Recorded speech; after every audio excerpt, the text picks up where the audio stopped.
You are simply not good enough for me. I'm leaving you for something better, my wife said the day she walked out to be with a richer man. At her wedding, a guest said something that drove her insane, and after that she called me. The rain in Geneva falls differently than it does at home, softer, more deliberate, as if it's apologizing for something it didn't do. I stood at the floor-to-ceiling window of my new apartment, watching the drops run down the glass, and I thought about how strange it was to feel nothing and everything at the same time. 3 months. That's how long it had been since I signed the papers that ended 12 years of marriage. 3 months since I saw Sarah's signature. Smooth, practiced, eager, gliding across the dissolution document as if she were signing an autograph for a fan. If you've ever sat across from someone you used to love and watched them smile while they dismantled your life together, you know that peculiar taste of pain. It tastes like copper and it tastes like ash and it sits in your throat for weeks, making even water feel wrong going down. The apartment was still mostly empty. A few boxes, a chair, a mattress on the floor that I'd bought from IKEA and assembled myself. The instructions were in French and German, languages I didn't speak well enough to understand why I had 3 screws left over. But that mattress was mine, the boxes were mine. The silence, God, especially the silence, was mine. I'd taken the job in Switzerland 3 weeks after the divorce was finalized. Software architecture consultant for a financial firm that needed someone who understood legacy systems and didn't mind starting from scratch. The offer had come at the perfect time, as if the universe was handing me an exit door with a neon sign above it. This way to your new life, please. Leave all baggage at the door. Except baggage doesn't work like that, does it?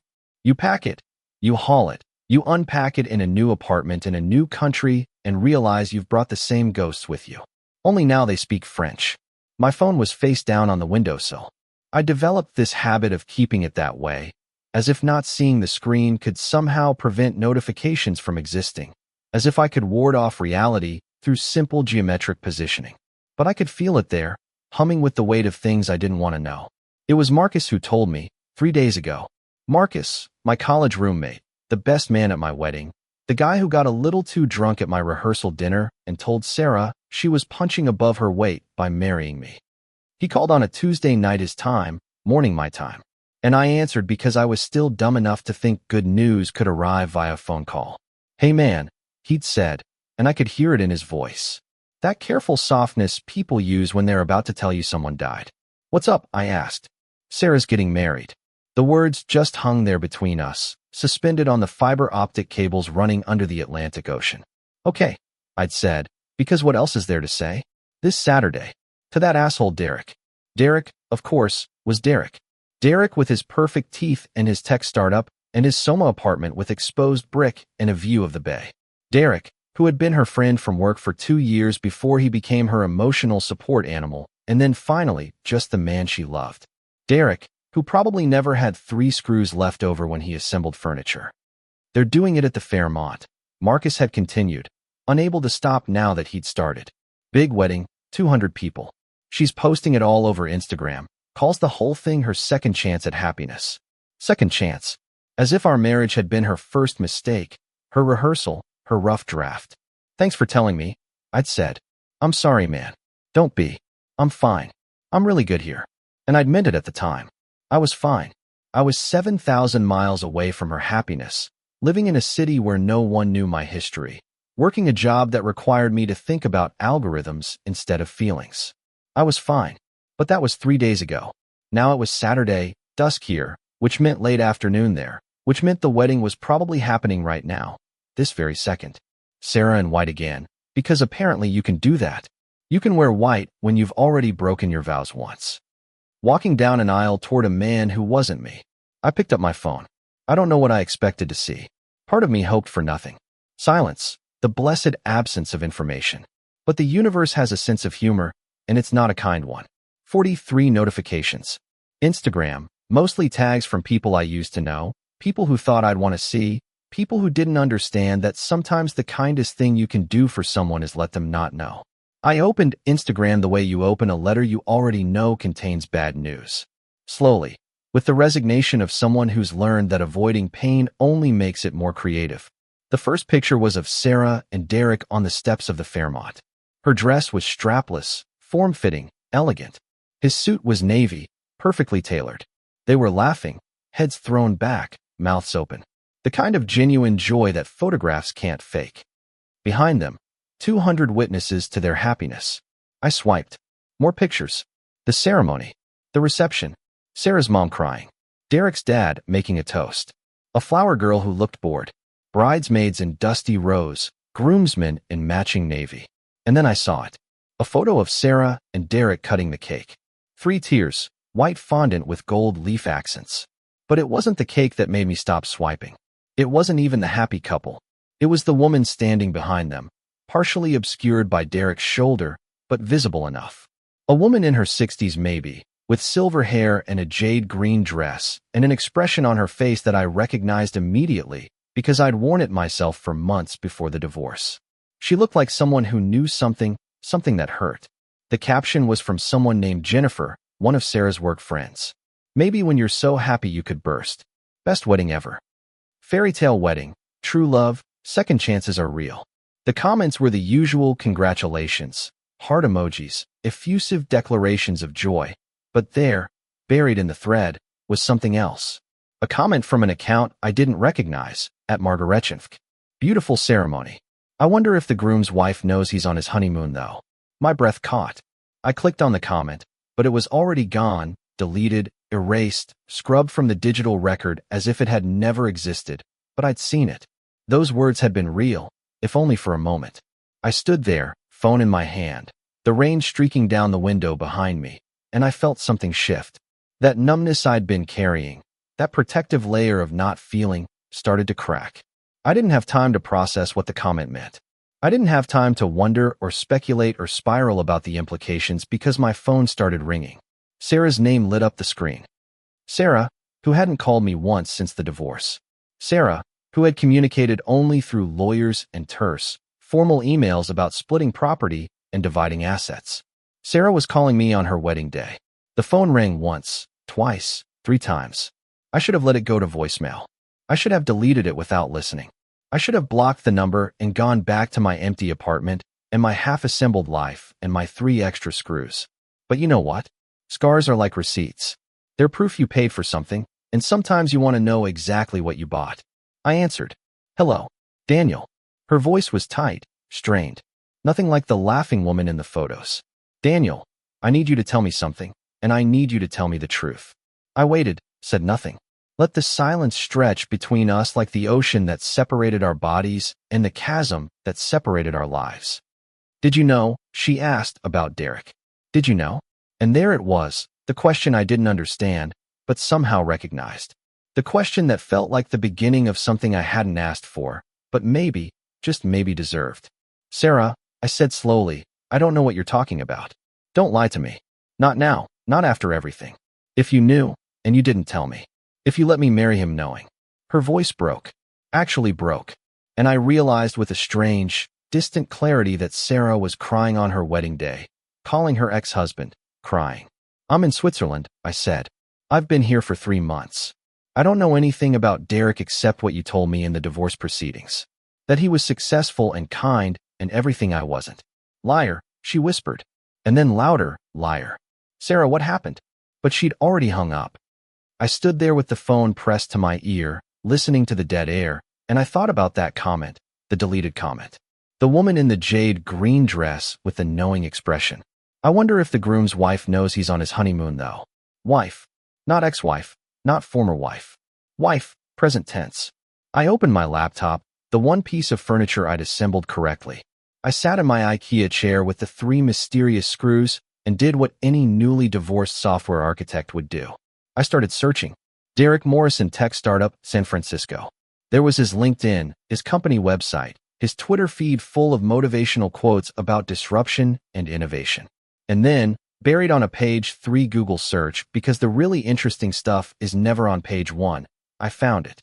A Society column piece from the San Francisco Chronicle from 2 years ago, a fundraiser gala for some tech nonprofit.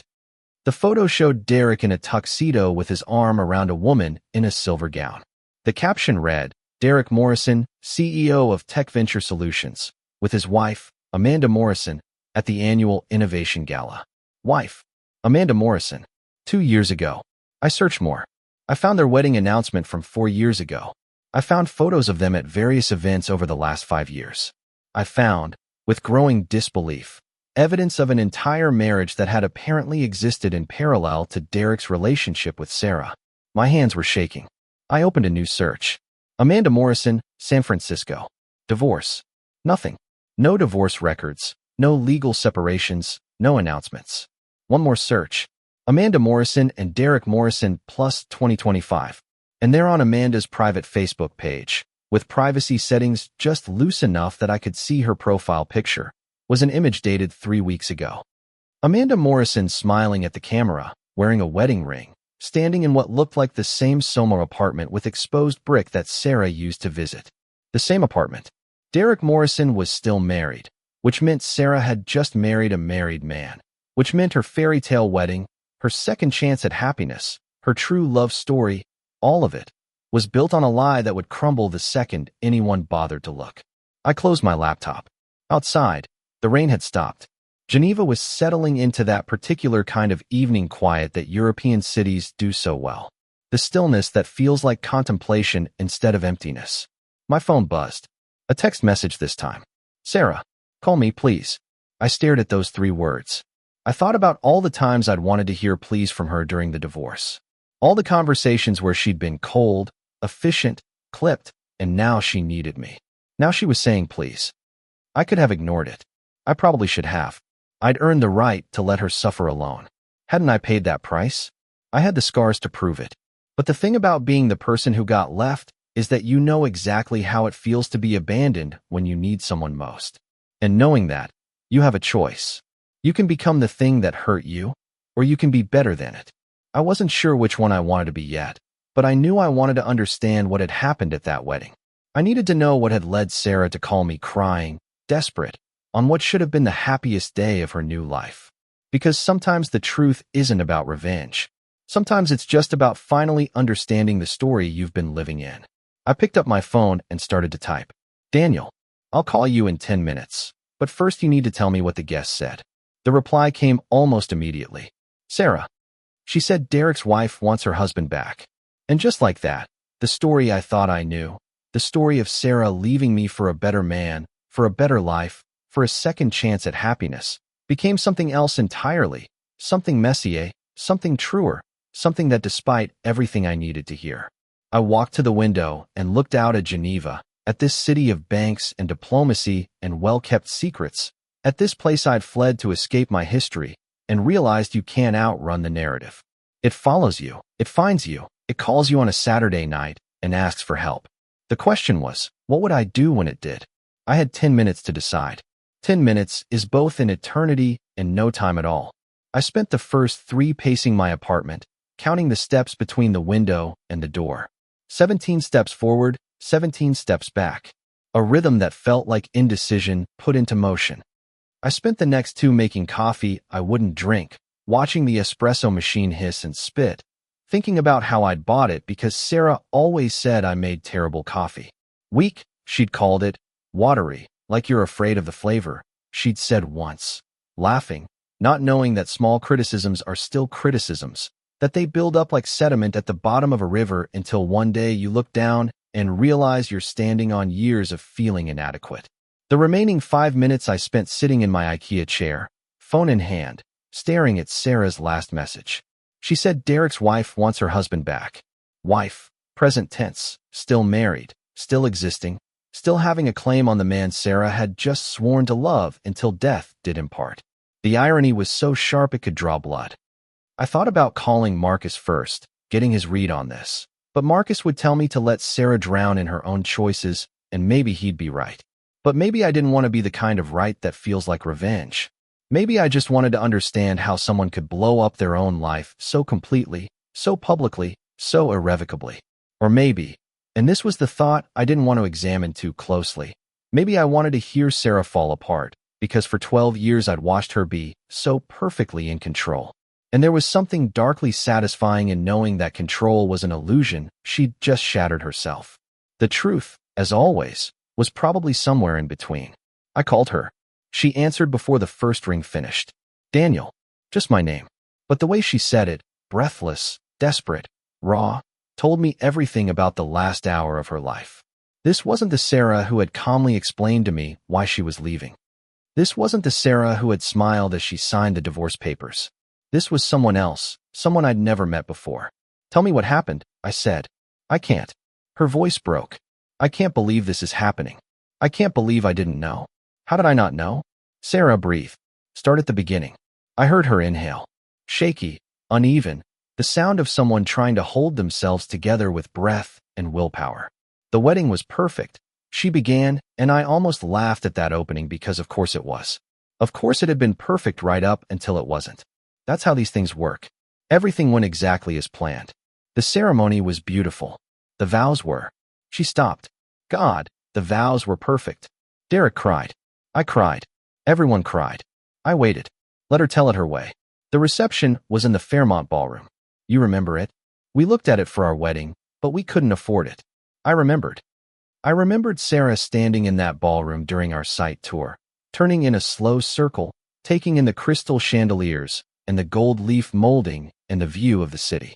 And I remembered the look on her face when the coordinator told us the price. We'd gotten married in a garden instead. A beautiful garden, sure, but not the Fairmont. Derek could afford the Fairmont. 200 people, Sarah continued. Everyone we knew, everyone Derek knew, his business partners, his investors, my colleagues, our families. And the dinner was incredible. Filet mignon and Chilean sea bass, and this champagne that cost more per bottle than the entire bar budget of our wedding. Our wedding. She kept saying our wedding when she meant mine and hers, the one that had happened and finished. And I wondered if she knew she was doing it. Everything was perfect. She said again, until the speeches. What happened during the speeches? Derek's dad went first. Typical father of the groom stuff. Welcomed me to the family. Made jokes about Derek finally settling down. Then my mom spoke. Then the best man. All normal, all fine, and then she stopped. I heard background noise, voices, movement, the ambient chaos of what sounded like a crisis in progress. Then this woman stood up, Sarah said. I didn't know her, never seen her before. She wasn't on the guest list. Derek looked confused when she got up, but not worried, you know? Just puzzled like he thought maybe she was a colleague he'd forgotten to mention. What did she look like? Older. 60s maybe. Silver hair, green dress, jade green. She was elegant, composed. She walked to the microphone like she had every right to be there, and she smiled at everyone, and she said. Sarah's voice dropped to a whisper. She said, I'm Margaret Chen, and I'm here on behalf of Amanda Morrison, who couldn't attend today's festivities because she's currently at home with the flu.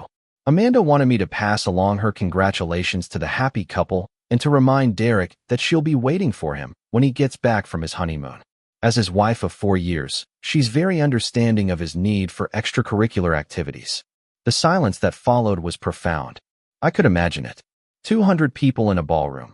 Champagne glasses frozen halfway to their lips. Forks suspended over filet mignon. All of them processing what they'd just heard. All of them doing the mental math. Wife of 4 years. Honeymoon. Extracurricular activities. What did Derek do? I asked. He stood up. He was pale. God. Daniel, I've never seen anyone go that white that fast. And he said there'd been a mistake, a misunderstanding. He tried to laugh it off. He said this was obviously some kind of joke, probably from one of his fraternity brothers. Very funny. Jua, let's move on to the cake cutting. But Margaret wasn't done. She pulled out her phone, said she had Amanda on video call, asked if we'd like to meet her and Derek. Sarah's voice broke completely. Derek ran. He literally ran out of the ballroom. Just left me there at our wedding in front of 200 people. I closed my eyes. I tried to feel something like sympathy. I found only a strange, hollow curiosity. What did you do? I just stood there like an idiot. I didn't know what to do. Margaret was still at the microphone. She was saying something about how Amanda had suspected for a year, but only recently confirmed it. How she'd hired a private investigator. How she had proof, receipts, photos, text messages, everything. Margaret is Amanda's mother. Sarah finished. Amanda's mother crashed my wedding to expose her son-in-law's bigamy. Bigamy. The word hung there like smoke. Sarah, I said carefully, did you have any idea Derek was married? No, God, no. How could I? I was at his apartment all the time. I knew his friends, his family, his business partners. There was no wife, no signs of a wife, No women's clothes, nothing. But there had been signs, hadn't there? There always are. The question is whether you're looking for them or looking away. Where are you now? I asked. In the Fairmont's bridal suite. I locked myself in here after Derek ran. Margaret left. Most of the guests left. Some stayed because they'd paid for their hotel rooms, and the food was already served. My mother's downstairs trying to manage the situation. Derek's dad is yelling about lawsuits. It's a nightmare. It's a complete nightmare. I could hear her crying now. Not the delicate tears of a wedding day, but the ugly sobbing of someone whose entire reality had just collapsed. Sarah, I said, and was surprised at how gentle my own voice sounded. Why did you call me? The question seemed to catch her off guard. She was quiet for a long moment. I don't know, she said finally. I don't know. You were just the first person I thought of. Isn't that crazy? I left you, I divorced you. I married someone else. And when it all fell apart, you were the person I needed to talk to. There was something almost funny about that, almost cosmically. Ironically, universe has a weird sense of humor funny. Have you talked to Derek? I asked. He's been calling nonstop, texting. He says it's complicated. That Amanda is his wife on paper, but they've been separated for 2 years. That he was going to divorce her, but it was complicated because of the business. That he loves me. That this doesn't change anything between us. Do you believe him? I don't know what to believe anymore. I got up, walked to the window. The Geneva skyline was lighting up, building by building, as if someone was flipping switches all over the city. Sarah, listen to me. I need you to think clearly. If Derek's been separated from Amanda for 2 years, why would no one know? Why wouldn't his family know? His friends, his business partners. He said he kept it quiet because of the company, because investors don't like instability in leadership, because he was waiting for the right time. And you think the right time was after he married someone else? I don't know. I don't know what to think. I could hear the panic rising in her voice again, the desperation. And despite everything, despite the divorce, despite the pain, despite the fact that she had chosen Derek over me, I felt something in my chest soften. Okay, I said. Okay, here's what you're going to do. Are you listening? Yes. First, you're going to stop answering Derek's calls. You're going to block his number for tonight. Just for tonight. You need space to think, and you can't do that while he's in your ear telling you what to believe. But, second, you're going to ask your mother to find out everything she can about Margaret Chun and Amanda Morrison. If Margaret showed up at your wedding with proof, she has a reason. Find out what it is. Why would I want to know more? It's bad enough already. Because right now you only know what happened. You don't know why, and you need to know why before you make any decisions about what comes next. I heard her breathing, considering. What's the third thing? She asked. Third, you're going to take off that wedding dress. Order room service. Pour yourself the most expensive whiskey from the minibar, and you're going to let yourself feel this. All of it. Don't try to fix it tonight. Don't try to solve it. Just feel it. I don't want to feel it. I know, but you're going to have to eventually. Better now while you're in a nice hotel room than later when you're trying to explain this to everyone you know. She laughed. It was a broken sound, jagged around the edges, but it was a laugh. When did you get so wise? She asked. Switzerland. I said, they put wisdom in the chocolate here. It's very efficient. Another broken laugh. Daniel. Yes. I'm sorry for everything, for how I ended things, for what I said about you not being enough. For Sarah, stop. But I need. You don't need to do anything except survive tonight. The apologies can wait. The explanations can wait. Everything can wait. Okay, she whispered. Okay. We were quiet for a moment. I could hear her breathing settle. I could almost feel the tension leaving her shoulders even though she was 7,000 miles away. Will you? She hesitated. Will you answer if I call again? It was a fair question, one I didn't have a good answer for. I don't know. I said honestly. Ask me tomorrow. Fair enough. One more thing. Yes.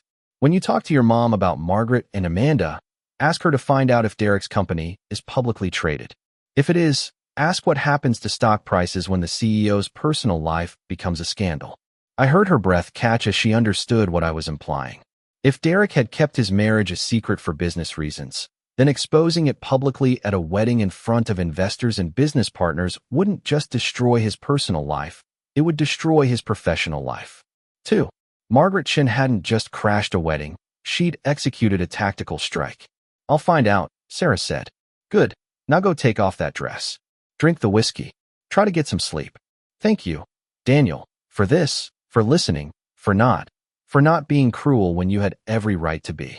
Cruelty is easy, I said. Being decent is the hard part. We hung up. I put my phone down and stood there in my empty apartment, surrounded by unpacked boxes and unassembled furniture and the weight of a conversation I never expected to have. Outside, Geneva kept existing. People were having dinner.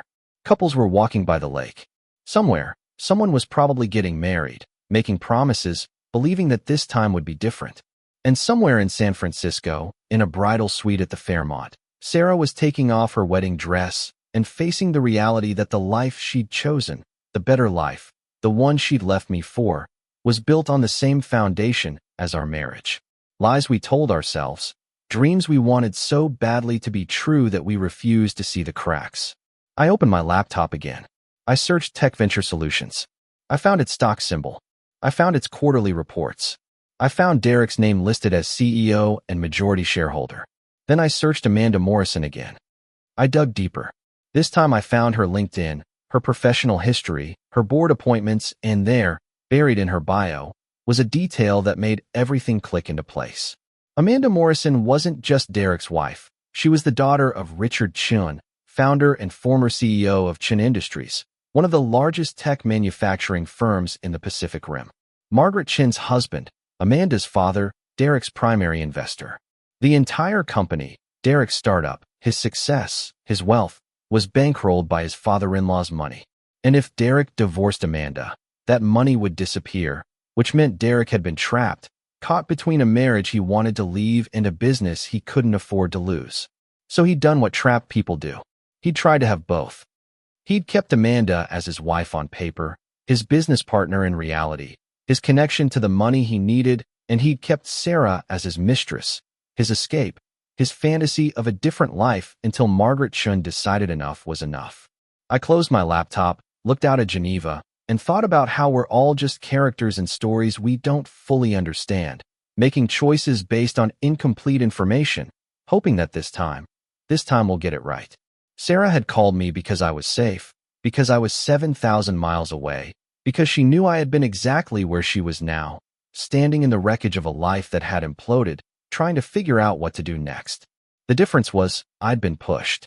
She'd jumped, and now she was learning what I had learned. That the fall is the same either way. My phone buzzed. A message from Marcus. Dude, did you see Sarah's Instagram? She deleted everything from the wedding. Everything. What the hell happened? I typed back. Long story. I'll call you tomorrow. Then I poured myself the whiskey I'd told Sarah to drink. I sat in my chair with the mysterious screws and let myself feel something I hadn't felt in 3 months. Not happiness. Exactly. Not satisfaction, but maybe, just maybe, a sense that the universe occasionally balances its books. And sometimes, if you wait long enough, the truth finds a way to be heard, even if it has to crash a wedding to do it. Sunday morning in Geneva came with that kind of sharp, clean light that makes you believe in new beginnings, even when you know you shouldn't. I woke up on my IKEA mattress with a whiskey headache and a phone full of messages I hadn't heard come in. 12 text messages, 4 missed calls, 2 voicemails, all from the same person. Sarah. I lay there for a moment, staring at the ceiling, listening to the sounds of the city waking up outside my window. Church bells, streetcars, the peculiar quiet of a European Sunday that feels sacred, even if you don't believe in anything. The first message had come in at 2:47 a.m. my time, which meant 5:47 p.m. in San Francisco. Early evening, the time when the shock starts to wear off and the reality settles in like a slow-acting poison. 2:47 a.m. took your advice, blocked Derek, talked to my mom. You were right about everything. The second message, 3:15 a.m. she found Margaret's contact info. I'm going to call her in the morning. I need to know the full story. 3:33 a.m. Can't sleep. I keep thinking about all the times Derek canceled plans last minute. He'd say it was work, business dinners, investor meetings. He was with her, with Amanda. 3:52 a.m. I found pictures on Amanda's Facebook. She kept them public, probably on purpose. There's one from last Christmas. Derek in a Santa hat at her parents' house. Big family gathering. He told me he was in New York for a conference. 4:20 a.m. I'm so stupid. I'm so fucking stupid. The messages stopped after that. There were no more until 7:15 a.m., which was just 20 minutes ago. Are you awake? I need to tell you something. I sat up, rubbed my face, tried to decide what kind of person I wanted to be today. The kind who answered, the kind who let her figure this out on her own, the kind who stayed 7,000 miles away from his ex-wife's catastrophic life choices. But even as I was asking myself these questions, I was already typing. I'm awake. What's up? The reply was immediate. She'd been waiting. Can I call you? I looked around my apartment at the boxes, still unpacked the furniture, still unassembled the life, still unlived. And I thought about how strange it was that I had come all this way to escape the wreckage of my marriage, only to find myself pulled back into Sarah's orbit by the wreckage of hers. Give me 10 minutes, I typed. Need coffee first. Thank you. I made the coffee strong this time, not watery, lots of flavor, and thought about what it meant that Sarah was thanking me. For what? For being available, for not hanging up on her, for being the one person in her life who understood what it felt like when your reality split open and showed you what had been hiding underneath all along. Maybe all of the above. The coffee was ready in 7 minutes, but I waited the full 10 before I called her back. Not to be cruel, just to establish that I was doing this on my terms, at my pace, with my boundaries intact. She answered on the first ring. Hello. Her voice was raw, exhausted, the sound of someone who had cried themselves dry and then kept crying anyway. Hi, you sound terrible. I look worse, believe me. I saw myself in the bathroom mirror this morning and almost screamed. Did you get any sleep? Maybe 2 hours. I kept waking up thinking the whole thing was a dream, a nightmare. Then I'd remember it was real and start crying all over again. I took a sip of coffee. I waited. I called Margaret, Sarah said. This morning at 7 a.m. my time. I didn't even think about whether it was too early. I just needed to know. And she answered like she'd been expecting my call. I heard Sarah move, the rustle of fabric. She was probably still in bed, phone pressed to her ear, staring at the ceiling the way I had been an hour ago. She was kind, Daniel. That's the thing I can't get over. She wasn't cruel or vengeful or gloating. She was kind, patient, like a teacher explaining a difficult concept to a slow student. What did she tell you? Everything. Sarah's voice dropped. She told me everything. I put my coffee down.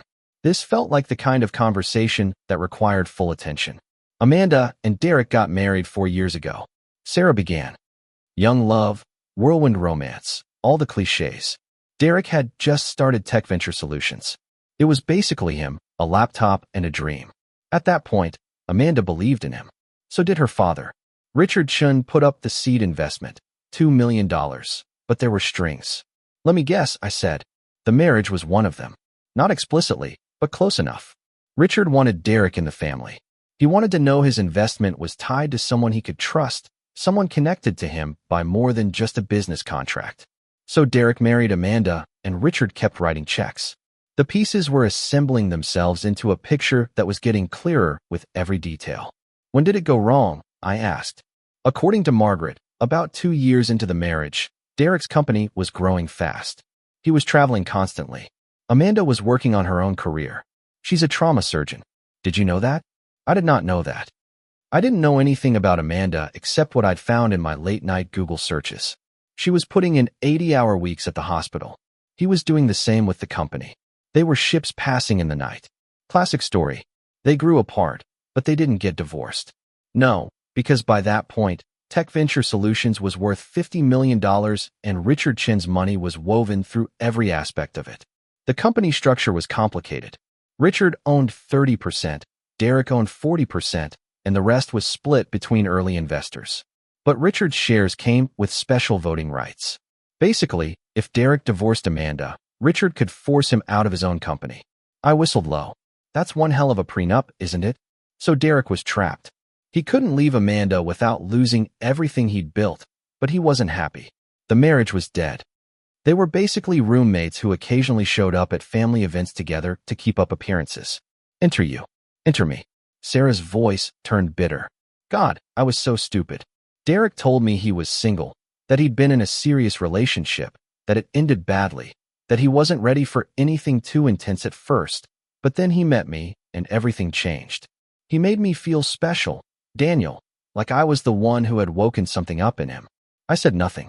What was there to say? I'd felt special with Sarah, too once, special right up until I wasn't. According to Margaret, Derek has done this before. Not the marriage. That was new. But the cheating, there have been other women, affairs that Amanda knew about, but tolerated because divorce wasn't an option for either of them. So why did Margaret crash her wedding? If Amanda was okay with Derek's affairs, why blow the whole thing up now? Sarah was quiet for a moment. When she spoke again, her voice was different, harder, because Derek crossed a line. Affairs were one thing. Amanda could live with that as long as they were discreet, as long as Derek came home, as long as the family business remained intact. But marriage, bigamy, that was different, and that was illegal. That was a scandal that could destroy everything. The company, the family's reputation, Richard's business relationships in a community that still values traditional marriage. So Amanda sent her mother to stop it. Not exactly. Margaret says Amanda didn't know about the wedding until a week before. One of Derek's business partners posted something on LinkedIn congratulating him on his upcoming nuptials. Amanda saw it, confronted Derek. He swore it was a mistake, a misunderstanding, that he'd handle it, but he didn't handle it. He didn't handle it. So Amanda hired a private investigator. She got proof of the wedding plans, the venue, the guest list, the marriage license application, on which, by the way, Derek committed fraud by claiming he was unmarried. That's a felony in California. I processed this. Derek hadn't just been careless, he'd been criminal. Amanda wanted to stop the wedding quietly. Sarah continued. She tried calling Derek. He wouldn't answer. She tried calling the venue. They said only the couple could cancel. She tried calling me. Did you know she got my number somehow and tried calling me the day before the wedding? Did you answer? No, I didn't recognize the number. I was busy with last-minute wedding stuff. I let it go to voicemail. She didn't leave a message. The silence that followed was heavy with implication. If Sarah had answered that call, everything would have been different. The wedding would have been canceled privately, quietly, without 200 witnesses. So Amanda told her mother, Sarah said, and Margaret decided that if Derek and I were going to have a public wedding, we were going to have a public revelation. 2. She wanted to humiliate Derek. She wanted to protect her daughter, and yes, maybe humiliate Derek a little. Can you blame her? The man had been lying to everyone for years, using Richard's money to build his empire while cheating on Richard's daughter. Someone had to stop him. I couldn't argue with that logic. So what now? I asked, where does this leave you? Legally, I'm not sure. Margaret says the marriage isn't valid because Derek was already married when we applied for the license. So technically, I'm not married. The ceremony was just theater. Expensive, humiliating theater. And emotionally, where does this leave you emotionally? The question seemed to catch her off guard. I heard her breath change. Shallow, uneven. I don't know, she whispered. I just keep replaying the last 2 years. Everything Derek told me, every promise he made, every time he said he loved me, was any of it real? Or was I just convenient, a distraction from his real life? Does it matter? I asked. Does it matter if it was real to him? It was real to you. Your feelings were real. The choices you made were real. The consequences are real. What Derek felt or didn't feel, that's his story. You have to figure out yours. I heard her crying again, softly, almost silently. How are you so calm about this? She asked. I left you for him. I divorced you because I thought Derek was better, smarter, more successful, more everything. And now you're the one talking me through the worst day of my life. How are you not gloating? How are you not telling me I deserve this? It was a fair question. You want the truth? I said yes. Part of me is glad this happened to you. Part of me heard about your wedding imploding and felt satisfied in a way that's probably not very noble. Part of me thinks you earned this pain by inflicting it on someone else first. She was silent, listening. But the larger part of me, the part that's winning right now, remembers what it felt like when you left. How small I felt, how worthless, how convinced I was that I'd failed at the most important thing in my life. And I remember thinking I wouldn't wish that feeling on anyone, not even you, especially not you, because despite everything, I loved you. I still do in some broken, complicated way. Daniel, I'm not saying this to make you feel guilty or to get you back or any of that. I'm saying it because you asked for the truth. The truth is, I'm human enough to feel vindicated and decent enough to help you. Anyway, both things can be true at the same time. The stretch of silence between us was filled with everything we'd never said to each other during the divorce. All the honesty we'd been too angry or too hurt or too proud to share. Thank you, she said finally, for being honest, for being here, for being better than I was. I'm not better. I'm just further along in the process. You'll get here too eventually. I don't know how. I don't know how I come back from this. Everyone knows, everyone saw. My wedding is going to be a story people tell. Remember Sarah's wedding when she married the married man?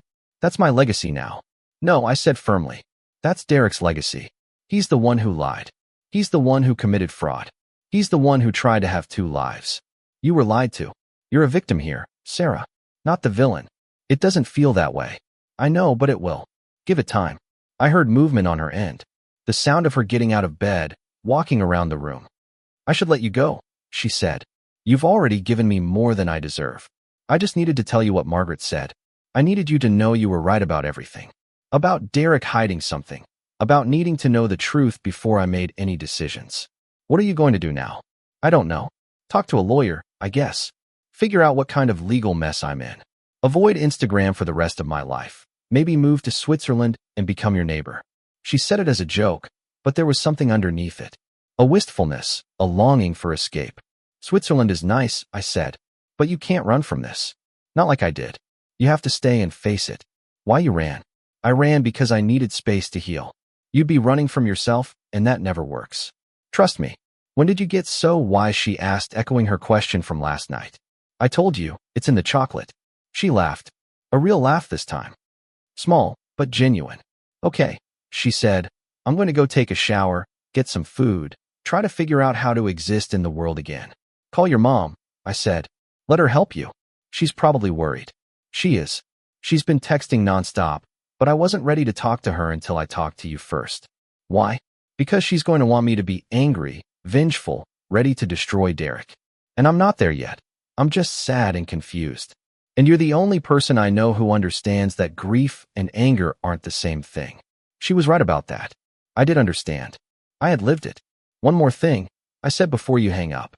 Yes, block Derek for real this time. Not just for a night, for weeks, maybe months. You can't heal while he's still in your ear trying to rewrite the story. He's going to try to explain, to apologize. Let him try. You don't have to listen. You get to decide who has access to you now. Use that power. Okay, she said quietly. Okay, I will. We hung up. I sat there with my empty coffee cup, looking out at Geneva, and thought about the strange geometry of human relationships. How you can hate someone and help them.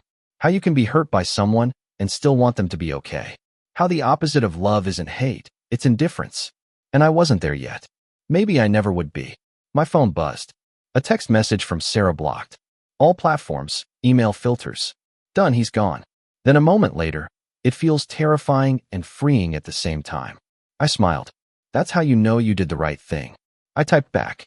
Then I put my phone down, finished my coffee, and started unpacking boxes. Because that's what you do after crisis conversations with your ex-wife. You just keep building your new life, one box at a time, even when the old one keeps calling. Monday morning in San Francisco was apparently when the radioactive fallout really began. I learned this not from Sarah, but from Marcus, who called me at what was a reasonable hour for him, but an ungodly hour for me. For 30 a.m. Geneva time. I answered anyway because Marcus only called at weird hours when something significant was happening. You have to see this, he said, no preamble. Check, Crunch, Forbes, Bloomberg, all the tech news sites. Derek is getting shredded. I was already opening my laptop, phone pressed between my ear and shoulder. What happened, Amanda? Made a public statement. Full statement. Her lawyer released it Sunday night, West Coast time. It's everywhere. The Forbes article loaded first. The headline alone was brutal. TechVenture Solutions CEO Derek Morrison exposed in marriage fraud and bigamy allegations, rocking Silicon Valley startup. Below it was a professional headshot of Derek, the same photo from his LinkedIn, all confident smile and expensive suit, juxtaposed with a photo of Amanda in her surgical scrubs, looking serious and competent and nothing like a woman who had just become the center of a tech industry scandal. Read it to me, Marcus. I did. Amanda Morrison, MD, a trauma surgeon at San Francisco General Hospital and wife of TechVenture Solutions CEO Derek Morrison, released a statement Sunday night through her attorney, addressing what she called a pattern of deceit and fraud on the part of her husband of 4 years. The statement came after Morrison allegedly attempted to marry Sarah Chun, no relation to the Chun family, on Saturday at the Fairmont Hotel in San Francisco, despite still being legally married to Dr. Morrison. The ceremony was reportedly interrupted by Margaret Chun, Dr. Morrison's mother, who revealed the existing marriage to the more than 200 wedding guests. My client has been patient and understanding of Mr. Morrison's personal struggles, stated attorney Rebecca Walls of Walls & Associates. However, attempting to enter into a second marriage while still legally married to my client constitutes bigamy under California law and represents fraudulent misrepresentation on official marriage license documents. The statement goes on to detail that Dr. Morrison has filed for divorce and is seeking full dissolution of their marriage, as well as an investigation into potential fraud in Mr. Morrison's business dealings, particularly regarding the representation of his marital status to investors and board members. Richard Chun, founder of Chun Industries and Dr. Morrison's father, issued a brief statement through his company. Chun Industries is reviewing all business relationships and investment positions in light of the recent revelations regarding Mr. Morrison's character and legal standing. TechVenture Solutions, valued at approximately $200 million in its most recent funding round, saw its stock price drop 23% in after-hours trading Monday morning in Hong Kong markets, where it's listed as an ADR. I stopped reading 23%, I said to Marcus in one day. And that's just the beginning. Wait till the U.S. markets open. This is going to be a bloodbath. Where's Sarah in all of this? That's the interesting part. She's not mentioned by name in Amanda's statement, just described as another woman Derek attempted to marry. Amanda's lawyer is painting Sarah as a victim of Derek's deception. I leaned back in my chair, processing. Amanda was being strategic. She wasn't going after Sarah, she was going after Derek. And by framing Sarah as another victim, Amanda was making this about Derek's pattern of behavior, not a love triangle or a rivalry between women. It was brilliant, actually. Has Sarah seen this? I asked. No idea. I haven't talked to her. You're the one she calls these days. Apparently there was a question in Marcus's tone. Not quite accusatory, but curious, confused. She called me Saturday night. I said, after the wedding imploded. We've talked a couple of times since then. And you're what? Helping her, I guess. Why? It was the same question I'd been asking myself. I still didn't have a good answer. Why not? I asked. I said finally, because I know what it feels like when your life falls apart. Because being decent doesn't cost me anything. Marcus was quiet for a moment. You're a better man than me, then. I would have told her to sort herself out. You say that now, but you wouldn't have. You're not that guy either. Maybe he paused. So what happens now? Sarah just walks away. Pretends none of this happened. I don't think she can. This isn't just personal anymore. It's public, legal, financial. Derek is going to go down. And the question is whether Sarah goes down with him. Do you think Amanda will go after her? I don't think Amanda needs to. The lawyers will handle Derek. The court of public opinion will handle Sarah's reputation. Amanda's smart. She's staying above the fray, letting everyone else do the dirty work. Damn, Marcus said. Remind me never to piss off a trauma surgeon. We talked for a few more minutes. Marcus catching me up on the San Francisco gossip, the mutual friends who were taking sides, the speculation about what would happen to Derek's company, and then we hung up. I sat there in the pre-dawn darkness of my Geneva apartment, laptop glowing in front of me, and thought about calling Sarah, giving her a heads up about the news cycle that was about to consume her day. But before I could decide, she called me. Tell me you haven't seen the news, she said immediately. I've seen the news. Crap. How bad is it? It's bad, but not in the way you think. What does that mean? I explained the statement. Amanda's strategic framing, the focus on Derek's fraud rather than the relationship drama, the way Sarah was being positioned as a victim instead of a villain. I don't feel like a victim, Sarah said when I was done. I feel like an idiot. Those things aren't mutually exclusive. God, Derek's stock dropped 23%. His company is going to implode probably. Good. The word came out hard, sharp. Good. Let it burn. Let him lose everything. There was the anger I'd been waiting for, the rage that had been building underneath the shock and the sadness. You're allowed to be angry, I said. I'm furious. I'm so angry I can't see straight. Do you know what I did last night? I went back through every single text message Derek ever sent me. Every single one looking for lies. And you know what I found? What? It was all a lie. Every I love you. It was a lie. Every I can't wait to build a life with you. It was a lie. Every time he said he was working late or traveling for business, he was with her, with Amanda, or with her investors, or at family dinners I was never invited to because I was the secret. Her voice was rising, getting louder. Years of controlled, careful, measured, always appropriate Sarah were breaking apart. I was the other woman, Daniel. I was the affair, and I didn't even know it. I thought I was the love story. I thought I was the happy ending, but I was just the dirty secret he kept in a nice apartment. No, let me finish. I need to say this. I need to say it out loud to someone who won't judge me or try to make me feel better. I was so sure I was trading up, that I was leaving you for something better, someone better. I told myself you weren't ambitious enough, successful enough, interesting enough. I told myself Derek was everything you weren't. And you know what? I was right. He was everything you weren't. He was a liar, a fraud, a man who was so hollow inside that he needed 2 entire lives to feel like one whole person. She was sobbing now, not the desperate, broken sobbing of Saturday night. This was different, cleaner. The kind of crying that comes with clarity. You were a good husband, she said. Not perfect, but good, honest, faithful. You showed up, you tried. And I threw that away because Derek had a nicer apartment and a more impressive job title, and he made me feel like I was special, like I was the kind of woman who deserved champagne instead of beer, the Fairmont instead of a garden wedding. Sarah, you don't have to. Yes, I do. I have to say this because you've been so kind to me these last few days, and you shouldn't have been. You should have laughed when my wedding imploded. You should have told me I deserved it, but you didn't. You helped me, and I need you to know that I see that. I see what you're doing, and I don't deserve it, but I'm grateful for it anyway. I didn't know what a deco, so I didn't say anything. I just let her words sit there between us. My lawyer called this morning, Sarah said after a moment. Her voice calmer now. The marriage isn't valid. Derek committed fraud on the license application. So legally I'm still Sarah Chun. Still divorced from you. Never married to Derek. The whole thing was just theater, an expensive, humiliating production that meant nothing. What about the wedding costs? My mom paid for most of it. Derek was supposed to reimburse her for his half, $50,000. Good luck getting that money. Now his assets are probably going to be frozen once the legal proceedings start. Can your mom afford the loss? She says yes, but I don't know. She's being brave about it, saying it's only money, but $50,000 is $50,000. I thought about Richard Chun, about the $2 million he'd invested in Derek's company, about the business empire that was probably already moving to distance itself from the scandal. Sarah, I need to ask you something, and I need you to be honest. Okay, did Derek ever give you access to any of his financial accounts? Credit cards in your name, joint banking, anything? No, he said he wanted to keep finances separate until after the wedding. He said it was cleaner that way.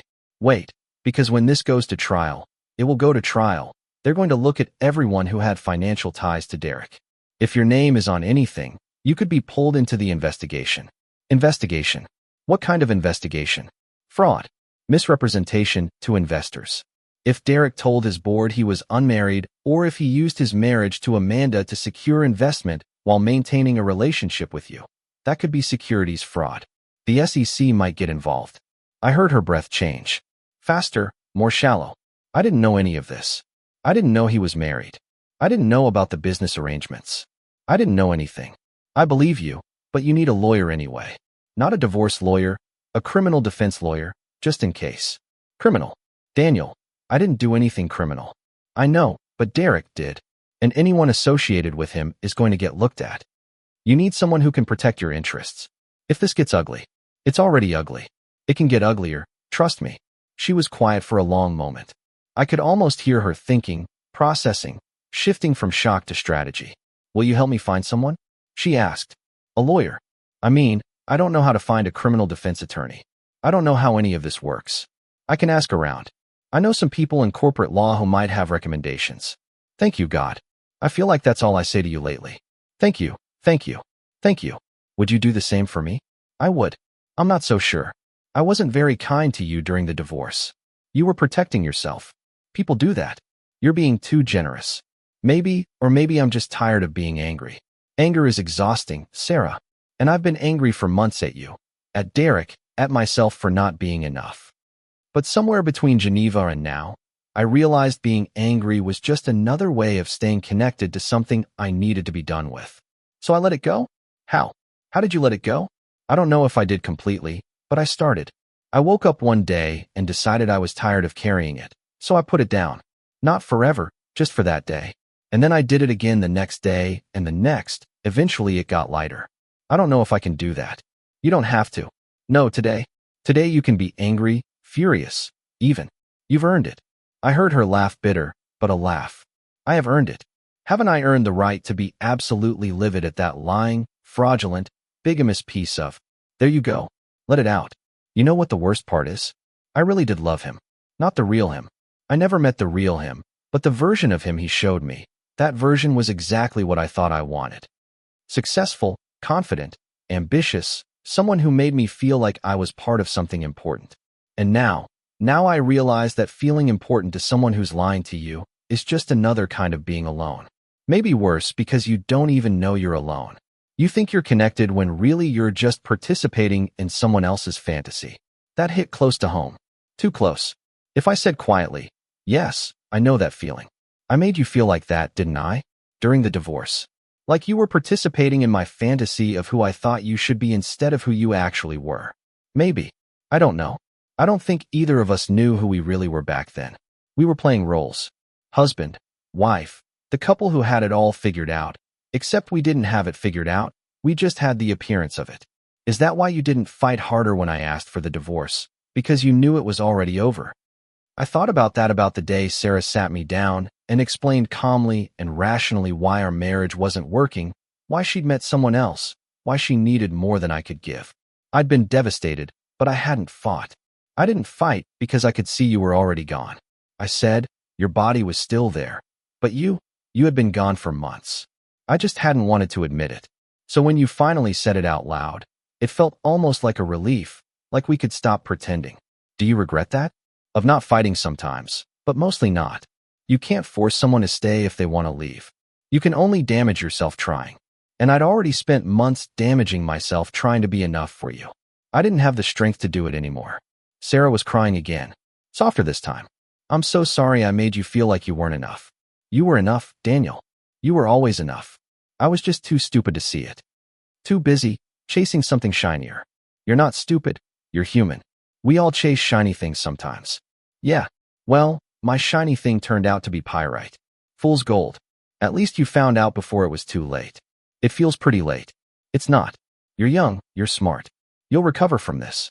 It won't be easy and it won't be fast, but you will. How can you be so sure? Because I did, and if I can do it, anyone can. We talked for a while longer about lawyers and legal strategy and damage control, about how Sarah would handle work. She was taking a leave of absence.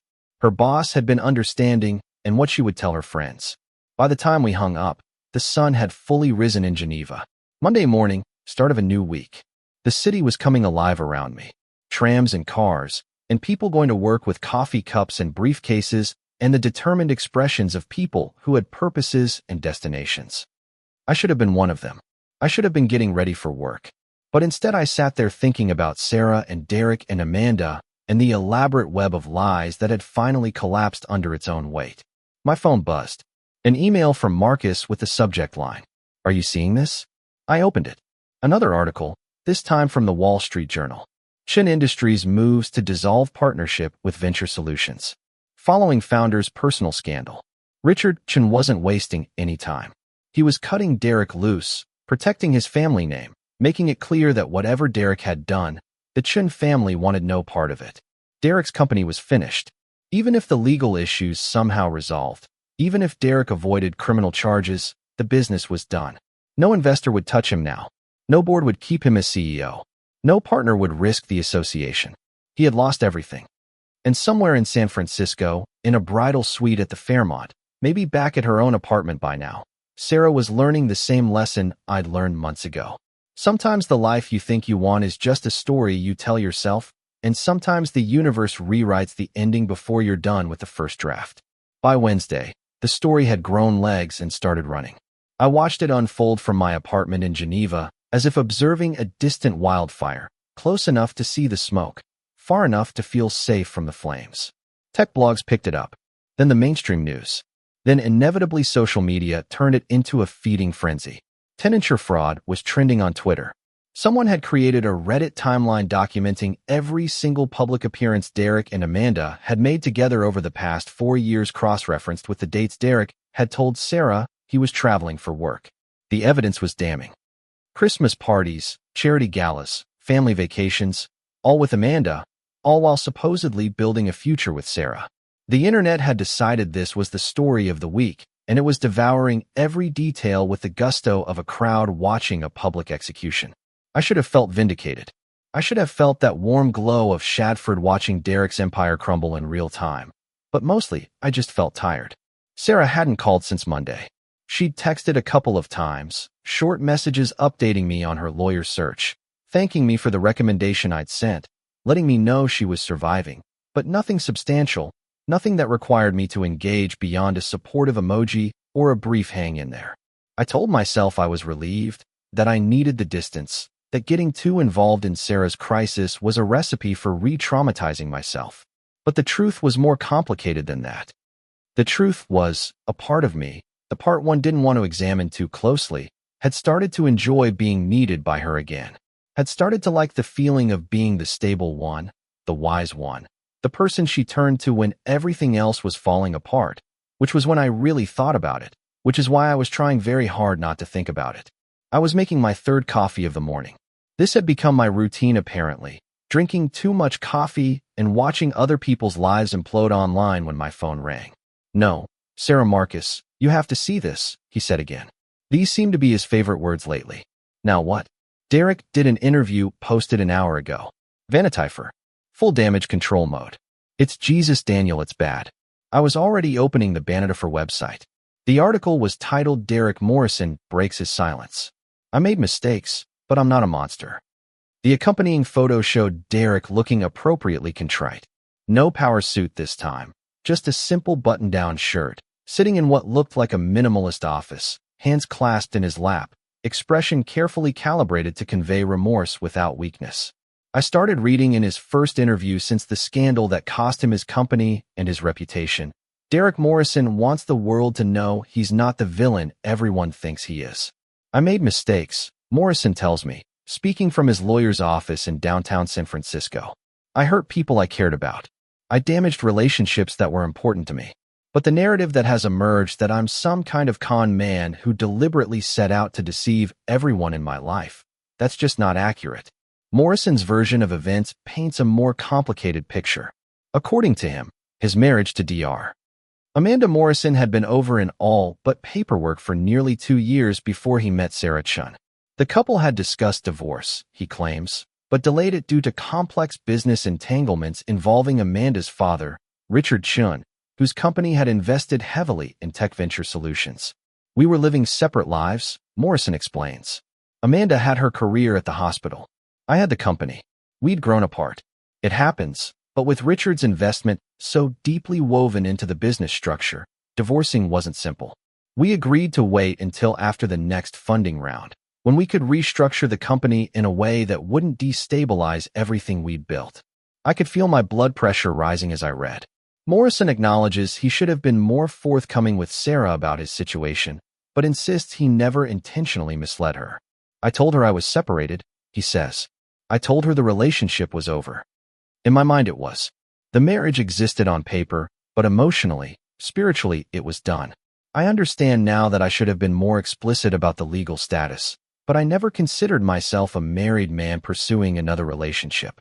I considered myself someone whose marriage was over, who just hadn't filed the paperwork yet." "He can't be serious," I said out loud. "Keep reading," Marcus said. "It gets worse with respect to the wedding, the event that turned his private life into a public scandal."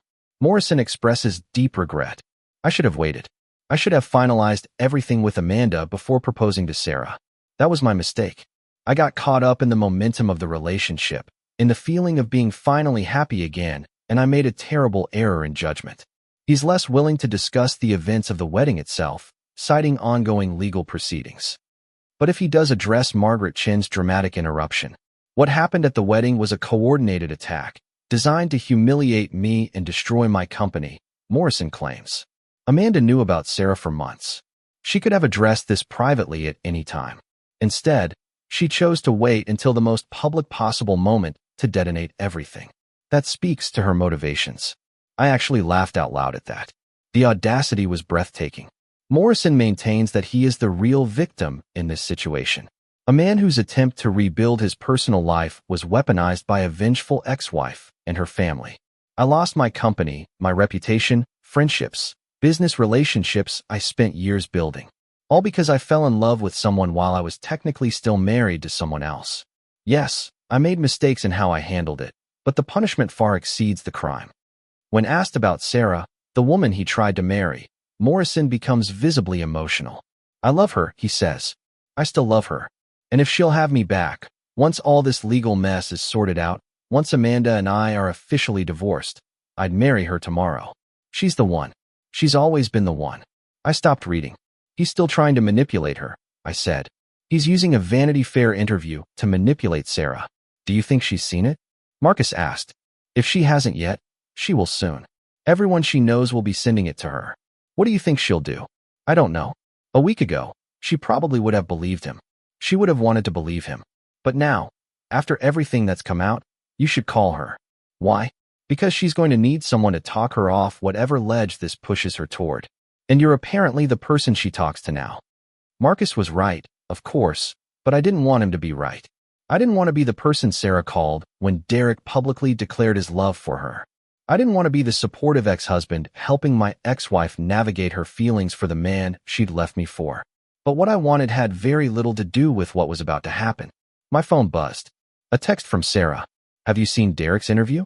Yes. Can I call you? I looked at the clock. It was barely 6 a.m. in San Francisco. She'd either stayed up all night or woken up early to deal with this. Give me 5 minutes, I typed. I made another coffee, sat down, braced myself for whatever conversation was about to happen. When I called her back, she answered immediately. He said he loves me. Her voice was flat, emotionless. The calm before the storm, or maybe the exhaustion after it. I know. He said I'm the one, that he'd marry me tomorrow if I gave him another chance. I read that part. What kind of psychopath does that, Daniel? What kind of person loses everything? His company, his reputation, his marriage, and thinks the solution is to publicly declare love for the woman he lied to for 2 years. The kind who's desperate, the kind who's drowning and grabbing at anything that looks like a life raft. I'm not a life raft. I'm a person he lied to, a person he humiliated, a person whose wedding he turned into a national joke. I know. Do you know what I did after I read the interview? What? I laughed. I actually laughed because it's so absurd. So Derek, of course he's playing the victim. Of course he's reframing his fraud as a love story gone wrong. Of course he's acting like Amanda orchestrated some elaborate revenge plot instead of just protecting herself from a man who was about to commit bigamy. There was an edge to her voice now, sharp, cutting. He says Amanda knew about me for months, that she could have addressed it privately, as if it's her fault for not silently accepting that her husband planned to marry someone else while he was still married to her, as if she owed him discretion while he committed fraud. And you know what the worst part is? Part of me wants to believe him. Part of me is sitting here reading his words and thinking, maybe he's right. Maybe this was just a timing issue. Maybe we really do love each other, and this could work if we just waited for the divorce to finalize. My stomach dropped. Sarah, please tell me you're not actually considering. I'm not. She cut me off. I'm not. That's what makes it so pathetic. Even knowing everything I know, even after all the lies, there's still some part of my brain that wants to believe his version of the story, that wants to believe I'm the one, and this was all just a terrible misunderstanding. That's not pathetic. It's human. You loved him, or you loved who you thought he was. I loved a fiction, a character he created. None of it was real. The feelings were real. Your feelings were real. Were they? How can I trust anything I felt when it was all based on lies? It was the same question she'd asked before, the same spiral. And I recognized it because I'd been there myself in those first few days after the divorce, when I'd questioned every moment of our marriage, wondering what had been genuine and what had been performance. Sarah, listen to me. Derek lying to you doesn't retroactively erase your emotions. You felt what you felt. Those feelings were real, even if the circumstances were fake. You're allowed to grieve them. You're allowed to miss him even while you're angry at him. Both things can exist at the same time. How did you do it? She asked quietly. After I left, after you found out about Derek. How did you separate what was real from what was illusion? I thought about that, about the months I'd spent in therapy trying to answer that exact question. About the journal entries and the sleepless nights and the slow, painful process of rebuilding my own narrative. I stopped trying. I said finally. I stopped trying to figure out which moments were real and which were fake. I just accepted that our marriage was what it was, complicated and messy, and probably more fiction than either of us wanted to admit. But it was our fiction. We both wrote it. We both believed in it for a while, and then we didn't. That's very philosophical. I had a lot of time to think. She was quiet for a moment. I heard a rustle. Movement. My lawyer called yesterday. The one you recommended. He says I'm probably in the clear legally. No financial entanglements. Conderex means no exposure to the fraud investigation, but he says I should prepare for depositions. The SE Derek misrepresented his marital status to investors. They might want to interview me about what he told me when he told it, what I knew about his business dealings. That's good, right? That you're in the clear, I guess, but it means I have to relive this all over again. I have to sit in a room and answer questions about my relationship with a man who was lying to me the entire time we were together. I have to admit on the record that I was stupid enough not to see what was right in front of me. You weren't stupid, you were trusting. There's a difference. Is there? Because right now it feels like the same thing. I didn't have a good answer for that. What are you going to do? I asked. About Derek's interview. About his declaration of love. Nothing. Absolutely nothing. He doesn't get a response. He doesn't get closure. He doesn't get the satisfaction of knowing he still has some kind of hold on me. Good, but I'm going to do something else. What? I'm going to write my own statement. Not an interview, just a simple, clear statement, setting the record straight. My lawyer says it's a good idea to control the narrative before it controls me. What will you say? The truth that I was in a relationship with someone I believed to be single, that I had no knowledge of his marriage, that I'm cooperating fully with any legal investigations, and that I wish everyone involved, including Amanda, peace and healing, as we all move forward. It was perfect, dignified, clear, no attacks, no defending Derek, just facts. When will you release it? Tomorrow. Through my lawyer and on my social media. One statement. Then I'm going dark, deleting the apps from my phone, disappearing for a while. That's smart. I'm also taking your advice about going somewhere. No, to Switzerland. I can't afford that. But my college roommate has a cabin in Tahoe. She said I can stay there as long as I need. No internet, no cell service, unless you hike to the top of the mountain. Just quiet and trees and time to think. How long will you be gone? I don't know. A month, maybe. Long enough to let the news cycle move on to the next scandal. Long enough to figure out who I am without Derek. Without you. Without any man defining me. There was something in the way she said without you that stung. Not cruelly, just accurately. That sounds like exactly what you need, I said. Will you be? She hesitated. Will you still be there when I get back? Can I call you sometimes? It was such a vulnerable question. So Sarah, wanting reassurance, wanting to know she had a safety net. I'll be here, I said. But Sarah, you need to do this for yourself. Not for me. Not for anyone else. You need to figure out who you are on your own terms. I know I will. It just helps to know you're out there. That someone who knows the whole messy story doesn't think I'm a terrible person. You're not a terrible person. You're a person who made some choices that didn't work out. That's all. The rest is just noise. When did you get so wise? You keep surprising me. The Daniel I was married to was kind, but he wasn't this. This insightful, this calm. The Daniel you were married to was drowning. He was spending all his energy trying to be enough for someone who'd already decided he wasn't. This version of me you're talking to now, he gets to breathe. He gets to be himself without constantly measuring himself against an impossible standard. Turns out that's what wisdom looks like. Just being yourself without apologizing for it.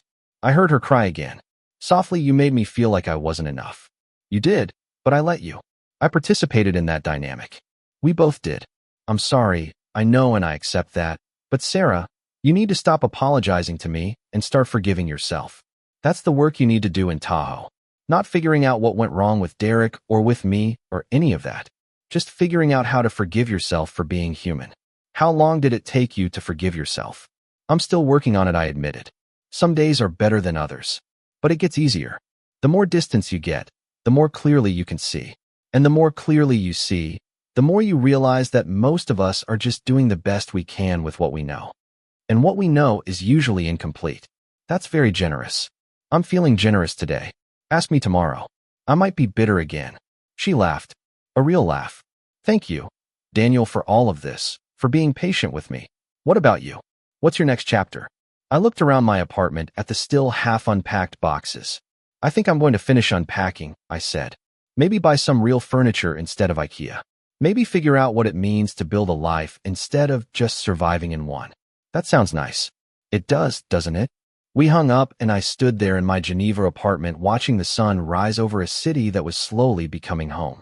And I thought about beginnings and endings, and how they're often the same thing, just viewed from different angles. Sarah was going to Tahoe, Derek was going to court, Amanda was going back to saving lives, and I was going to finally figure out what came after survival. It seemed like a fair trade. Sarah's statement dropped on Thursday morning, San Francisco time.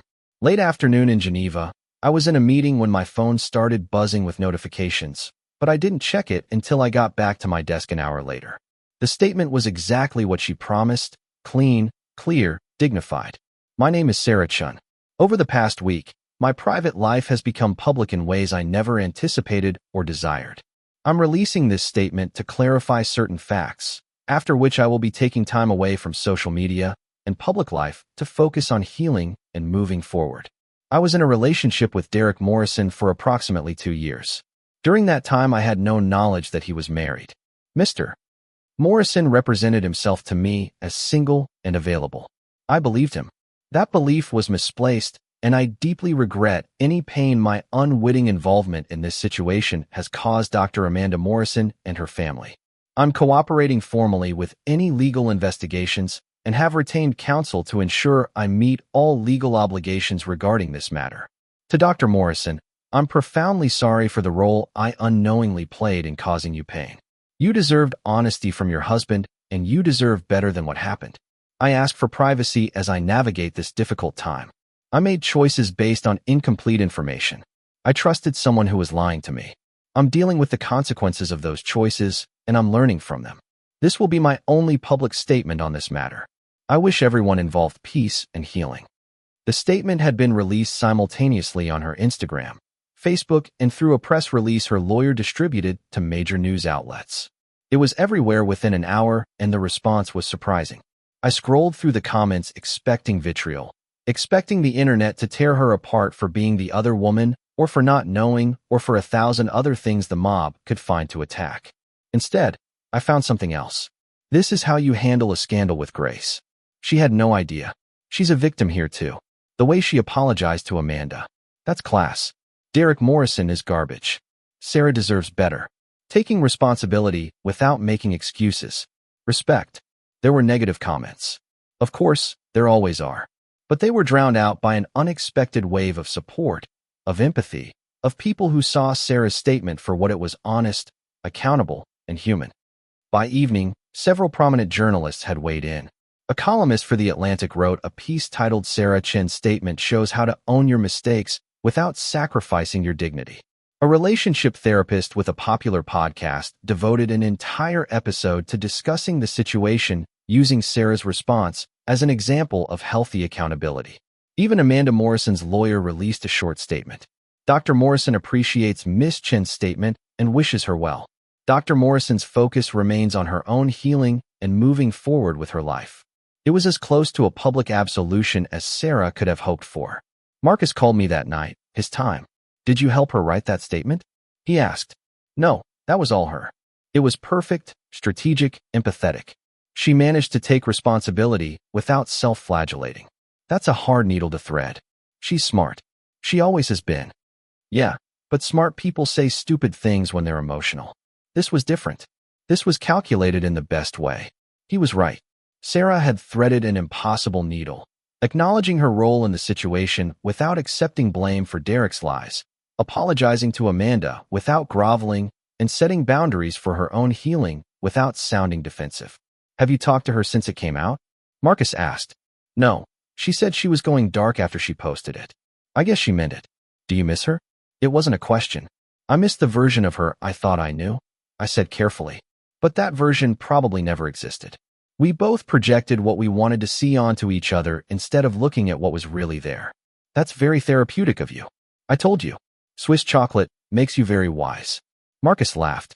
So what now? You just move on, build your new life. Pretend the last week didn't happen. I don't think I can pretend it didn't happen, but I can choose what it means. I can choose whether it's a setback or just an interruption. And which is it? I thought about that, about the conversations with Sarah, about the strange intimacy of helping someone through a crisis you once would have delighted in watching them experience, about the way anger can transform into something softer when you let it. An interruption, I said finally, a reminder of where I came from, but not a reason to go back. Good, Marcus said, because I was worried you were going to fall into old patterns playing savior to someone who doesn't really want to be saved. Sarah doesn't need saving, she needs space. There's a difference. You really have changed. You know that, I have. Or I've just finally become who I was supposed to be all along. Jesus Christ, Daniel, the chocolate is too powerful. You're going to become the Dalai Lama if you're not careful. I laughed. Really laughed. It felt good. We talked for a while longer about work, about his dating life, about everything except Sarah and Derek, and the scandal that was slowly fading from the front pages as new scandals emerged to take its place. That's how the internet works. 7 days of fury, then on to the next thing. By next week, Derek Morrison would be old news, a footnote, a cautionary tale people referenced, but didn't really remember the details of, and Sarah would get her privacy back. After I hung up with Marcus, I did something I hadn't done in months. I went for a walk. Geneva at night is a different city than Geneva by day. Quieter, more contemplative. The lake reflects the lights of the buildings, creating this duplicate world, reality and reflection, existing simultaneously, but separate. I walked along the promenade, past couples holding hands and tourists taking pictures, and people who looked like they belonged here in a way I wasn't sure I ever would. My phone buzzed. I almost ignored it, but something made me check. An email from Sarah. The subject was simple. Thank you. I opened it. Daniel, I'm writing this from the cabin. There's no cell service here, like I said, but there's satellite internet that works if I'm patient enough. I'm sending this before I go fully offline for a while. I wanted you to know I saw the response to my statement. My lawyer forwarded me some of the coverage before I left. I know you probably saw it too. I keep thinking about what you said about taking responsibility without self-flagellation, about being honest without being cruel to myself. I tried to channel that when I wrote the statement. I think it worked. At least it felt right when I wrote it. It felt true. I'm at the cabin now. It's exactly what I needed. Quiet. Simple. Just me and the trees and a lot of time to think. I'm not running from anything. I'm running towards something, toward myself. Maybe toward the version of myself that existed before I started defining myself through other people. I know I keep thanking you, and I know it's probably getting old to hear, but I need to say it one more time. Thank you for being kind when you didn't have to be, for helping me even though I hurt you, for showing me what it looks like to be a good person, even when you have every reason not to be. I'm not asking you to wait for me or keep being my emotional support animal or any of that. I'm just asking you to know that these conversations mattered. You mattered. You still matter. And I'm sorry it took me losing everything to see clearly enough to say that. I don't know what's next for me. I mean, I don't know who I am outside of relationships and career ambitions and trying to be impressive, but I'm going to find out. And when I do, I hope I'm someone you'd actually want to know. Not because we were married, not because I need you, but because I'm genuinely worth knowing. Take care of yourself. Daniel, finish unpacking those boxes. Buy the real furniture. Build the life. You deserve it, Sarah. I read it twice, then a third time.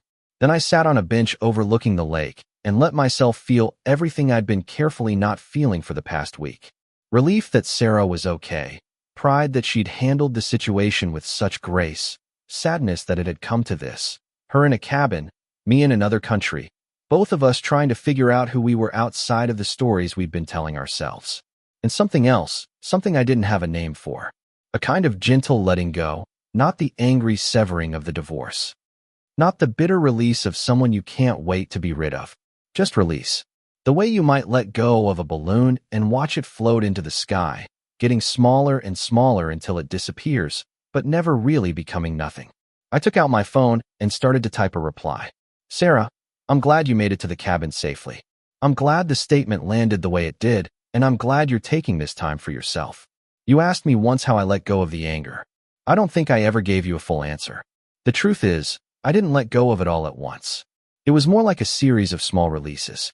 Every day, every conversation, every moment of choosing not to feed it, and eventually there just wasn't much left to hold on to. This past week, helping you, talking to you, watching you navigate this crisis, it released something in me. Too.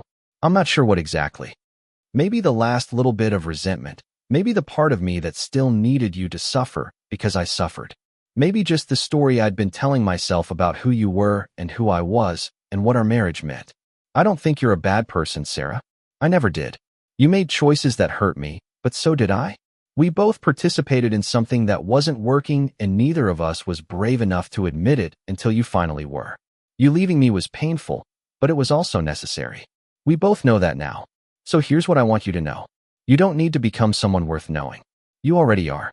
You always were. You just got lost for a while trying to be someone impressive instead of someone authentic. But that's not a character flaw. That's just being human in a world that's constantly telling us we're not enough. Take your time in Tahoe, do the work, figure out who you are, and when you get back, if you want to reach out, you can. If you don't, that's okay too. Either way, I'll be fine. You'll be fine. We'll both be fine separately, which is how it should be. One more thing, I forgive you for all of it. The divorce, the way you ended things, the things you said that hurt me. I forgive you not because you asked, not because you earned it, but because carrying around the unforgiveness was getting heavy. And I'm tired of carrying heavy things. Maybe you can forgive yourself too. Maybe that's the real work of Tahoe.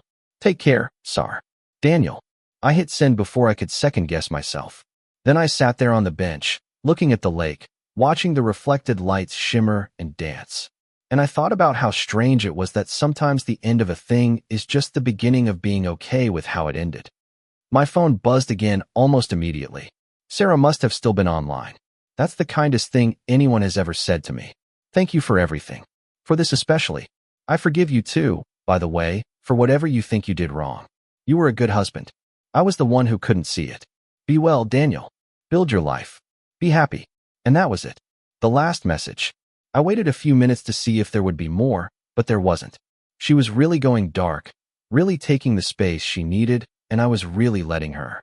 I got up from the bench and continued my walk past the Jetio fountain shooting water into the sky, past the old town with its cobblestone streets and ancient buildings, past all the beautiful things that existed whether I was there to see them or not. When I got back to my apartment, I did something I'd been avoiding for 3 months.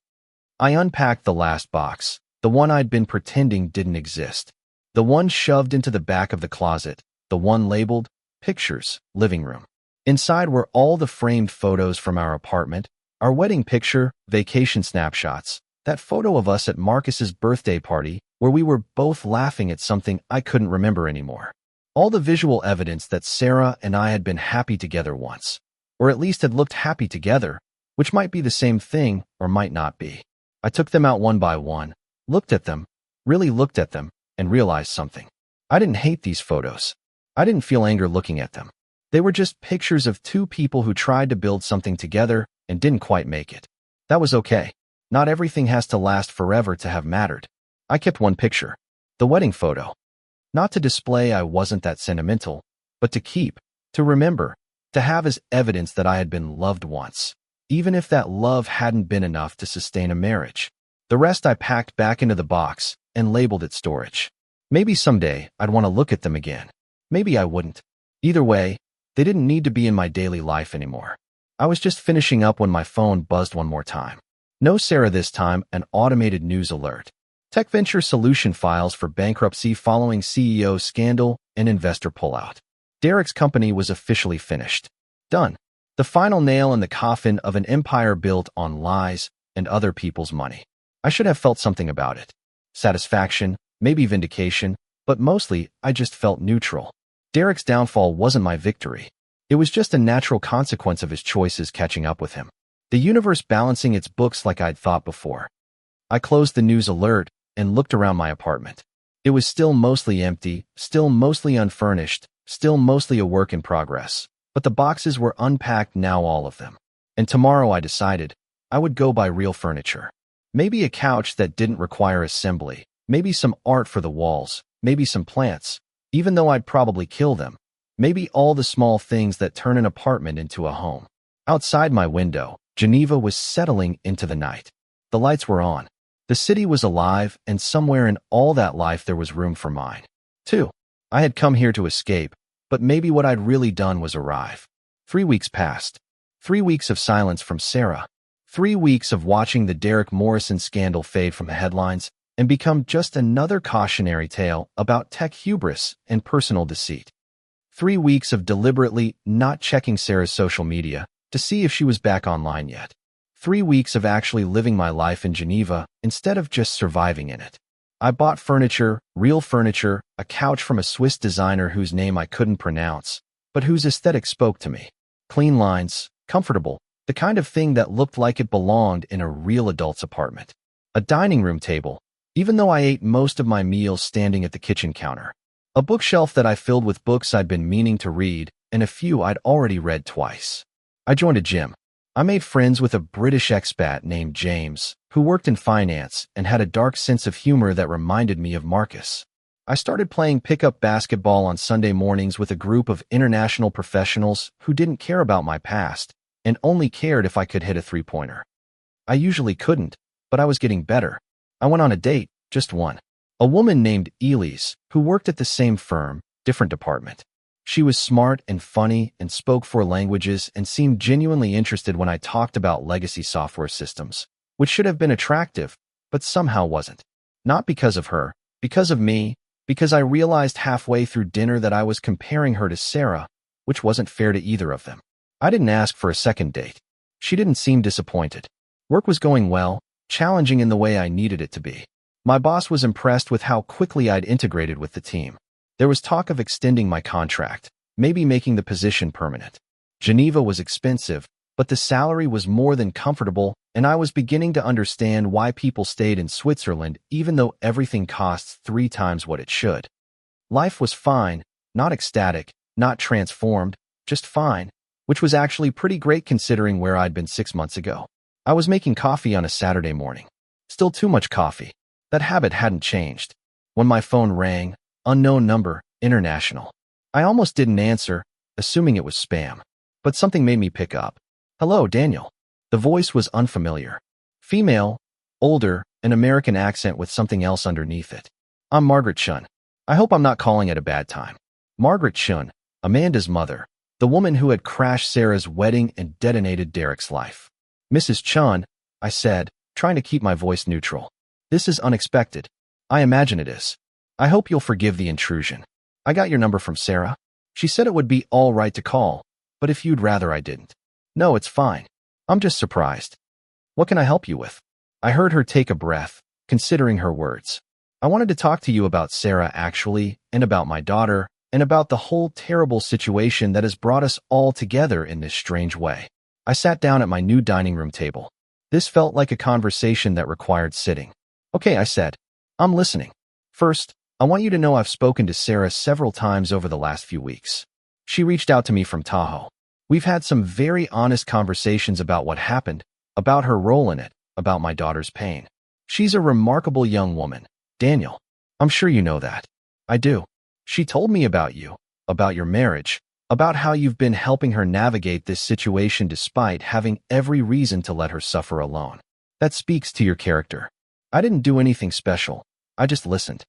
Listening is special, especially when it costs you something to do it. And I think it did cost you something, didn't it? Helping the woman who left you while she dealt with the fallout of leaving you for a man who turned out to be worse than she imagined. The observation was sharp, accurate, uncomfortable. Maybe I admitted, but she needed help and I was in a position to give it. You're a kind man. Amanda said the same when I told her about you. You told Amanda about me. I did. She was curious about you. About the man Sarah had been married to before Derek. About what kind of person could maintain such grace under circumstances that would make most people bitter. I didn't know what to say to that. The reason I'm calling, Margaret continued, is that Amanda would like to talk to you if you're willing. Amanda wants to talk to me. Why? Because she thinks you might understand something the rest of us don't. You've been on both sides of this particular kind of pain. You were the person left behind.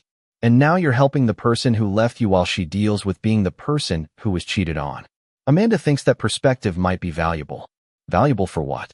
For her healing, for her understanding, for figuring out how to move on from something that destroyed her marriage and publicly humiliated her, but also strangely liberated her from a situation that was slowly killing her spirit. I processed this.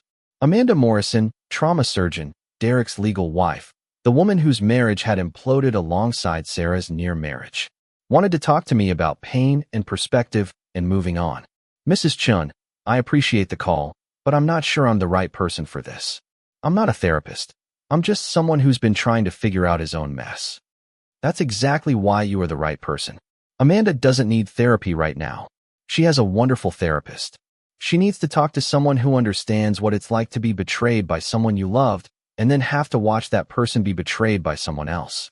The strange geometry of it, the complicated emotions, the strange geometry. That was exactly what it was. When would she want to talk? I asked. Would now be too soon? She's here with me. We've been having tea and talking about whether to make this call. If you say yes, I can put her on now. Right now, no time to prepare or think or figure out what I wanted to say, which was probably for the best. Preparation would only mean rehearsal, and this conversation needed to be real. Okay, I said, put her on.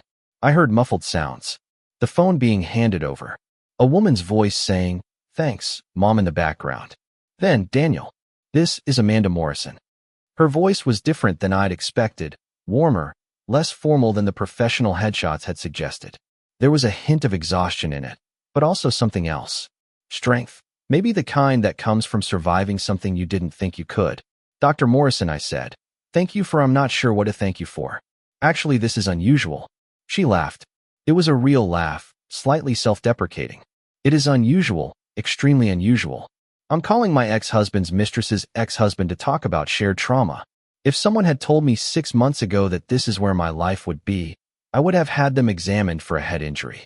Despite everything, I smiled. That's a very medical response. Occupational hazard. When your job is fixing broken bodies, you start to see everything as a potential diagnosis. What's the diagnosis for this situation? Complicated grief with a side of absurdist humor. Prognosis uncertain, but improving. We were both quiet for a moment. Not an awkward silence, more like the pause before diving into deep water. My mother probably told you why I wanted to talk, Amanda said, but I want to make sure you understand. I'm not looking for information about Sarah or about what Derek told her or any of that. The lawyers can handle the factual stuff. I'm looking for, I don't know, understanding maybe from someone who's been where I am. I'm not sure I have been where you are, I said. My situation was different. Was it? She asked. You were lied to. You were betrayed. You had to watch the person you love move on with someone else, and then you had to decide whether to let that destroy you or find a way to use it. That feels pretty similar from where I'm sitting. She was right. The details were different, but the shape of the pain was the same. I guess you're right, I said. So what do you want to know? I want to know how you forgave. The question came out quietly, seriously. Mom says you forgave Sarah, that you helped her write that statement, that you told her to go find herself. I want to know how you got to that place, because right now I'm so angry I can barely breathe some days, and I don't want to be angry forever. I took a deep breath, looked around my furnished apartment at the life I'd built from the wreckage of my old one. It didn't happen overnight, I said. And it didn't happen because I was noble or good. It happened because I got tired. I got tired of carrying the weight of hating her. It was heavier than the weight of forgiving her. Is it that simple? She asked. It's that simple. And that hard. We talked for an hour, maybe more. We talked about anger and grief and the strange clarity that comes after the dust settles. We talked about Derek, not as a monster, but as a tragedy, a man so terrified of being ordinary that he destroyed everything extraordinary he had. We talked about Sarah, not as a rival, but as another casualty in one man's war with himself. And when we hung up, I didn't feel like I'd given advice. I felt like I'd made a friend, an unlikely friend, born from the wreckage of a shared disaster, but a friend nonetheless. I sat at my dining room table for a long time after the call ended. The coffee had grown cold. The sun had moved across the room, casting long shadows on the floor. And for the first time in a long time, I didn't feel like I was waiting for my life to start. I felt like I was right in the middle of it, messy, complicated, painful, beautiful, and entirely my own. I got up, went to the window, and looked out at Geneva. The rain had started again, soft, deliberate, but this time it didn't feel like it was apologizing for anything. It felt like it was washing the streets clean, ready for whatever came next. Sarah left me. She made a choice. You didn't choose any of this. Oh, I did. I chose to stay married to Derek for 2 years after our relationship was emotionally over. I chose to prioritize the business over my own happiness. I chose to look the other way when I suspected he might be seeing someone else, because confronting it would have meant dealing with all the messy financial and family entanglements. I made choices, they just weren't the ones I thought I was making. That resonated. I understand that, I said quietly. The choices you think you're making versus the ones you're actually making. Exactly. And then there's the other part. The part one think only you might understand. What part? The part where I feel grateful. Not for the humiliation, not for the public scandal, but for the fact that it ended. That someone finally forced the situation to a conclusion, because neither Derek nor I had the courage to do it ourselves. And then I feel guilty for feeling grateful, because Sarah got hurt, and my mother had to be the villain, and my father's business relationships were damaged. But underneath all that guilt, there's still this terrible, shameful relief. Is that awful? I thought about the moment Sarah told me she wanted a divorce, the devastation, but also buried underneath it, that tiny seed of relief that we could finally stop pretending everything was fine. It's not awful, I said. It's honest, and honest is better than the alternative, even when it's uncomfortable. Sarah said you were kind. She didn't mention you were also wise. I'm not wise. I just have the benefit of distance, time, and geography. It's easier to see clearly when you're 7,000 miles away from the wreckage. Is that why you moved to Switzerland? Distance partially, also because I needed to prove to myself that I could start over, that I wasn't defined by my marriage or my divorce or what happened with Sarah and Derek, that I could just be myself, whoever that was. Have you figured it out yet? Who that is? I'm getting there. Some days I feel like I know, other days I'm not sure, but the not knowing doesn't scare me as much as it used to. Amanda was quiet for a moment. I heard the sound of liquid being poured. Tea probably. Can I ask you something personal? She said. You're already talking to your ex-husband's mistress's ex-husband about existential grief. I think we crossed the personal Rubicon a while ago. She laughed again. Fair point. Here's what I want to know. Do you still love her? Sarah. The question landed like a stone in still water, sending ripples out in all directions. That's complicated, I said. Most things worth talking about are. I thought about how to answer that, about all the different kinds of love and how they transform over time. I love who she was when we were good together, I said finally. I love the memories that weren't painful. I love the version of her that existed before things got hard, and we both started becoming people we didn't recognize. Do I love who she is now? I don't know. I don't really know who she is now, and I don't think she does either. That's a very careful answer. It's an honest answer. Do you think you'll ever reconcile, get back together? No, I said, and was surprised at how certain I sounded. No, I don't. We weren't right for each other. We loved each other, but we weren't right. And Derek didn't change that. He just revealed it faster than it would have revealed itself on its own. So Derek actually did you a favor in the most painful way possible. Yes, he did me a favor. He also got me out of a marriage that was slowly suffocating us both. It cost me my privacy and probably some professional relationships and definitely some peace of mind, but it got me out. Are you angry with him? She asked with Derek. Less than you'd think, more than I should. It fluctuates. Some days I'm furious, other days I just feel sorry for him. He built this elaborate lie because he was too much of a coward to deal with reality. And now reality is dealing with him. That's not my problem anymore. And what about Sarah? Are you angry with her? I was at first. When I found out about her, I was livid. I wanted to destroy her, make her suffer the way I was suffering. That's why my mother went to the wedding. I asked her to. I wanted Sarah to experience the same public humiliation I'd been experiencing privately for years. But then I actually looked at who she was, talked to people who knew her, read her statement after the wedding, and I realized she was just another person Derek lied to. Another victim of his inability to be honest, and my anger at her morphed into something else. Not pity exactly. I don't think she'd want that, but empathy, recognition. She'd been played the same way I had, just with a different script. Have you spoken to her? Once briefly after she reached out to my mother from Tahoe. I told her I didn't blame her, that I hoped she found peace, that we were both better off without him. How did she respond? She cried. She said she was sorry about 100 times.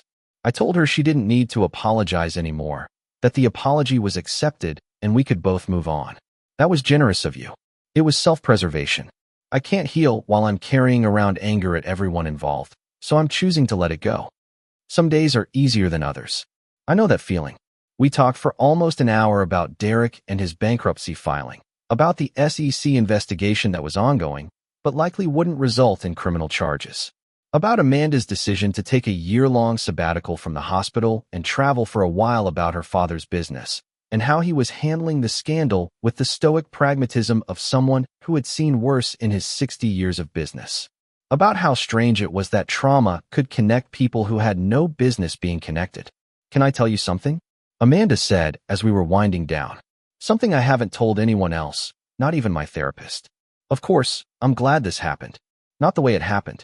Not the public humiliation or the scandal or any of that, but the fact that it happened, that it's over, that I don't have to pretend anymore. Is that terrible? It's the same thing you asked me before. And the answer is still no. It's not terrible. It's human. And Sarah said the same thing, that you would understand that you were the most human person she'd ever met. That caught me off guard. Sarah had said that about me. She said that in one of our conversations. She said you taught her what it meant to be honest about pain instead of trying to act like you were fine, that you showed her it was possible to be broken and whole at the same time. I didn't know what to say to that. I hadn't known I'd taught Sarah anything except how to leave. I'm glad I called you, Amanda said. My mother was right. You do understand. And it helps to know someone else has been in this weird space and made it through to the other side.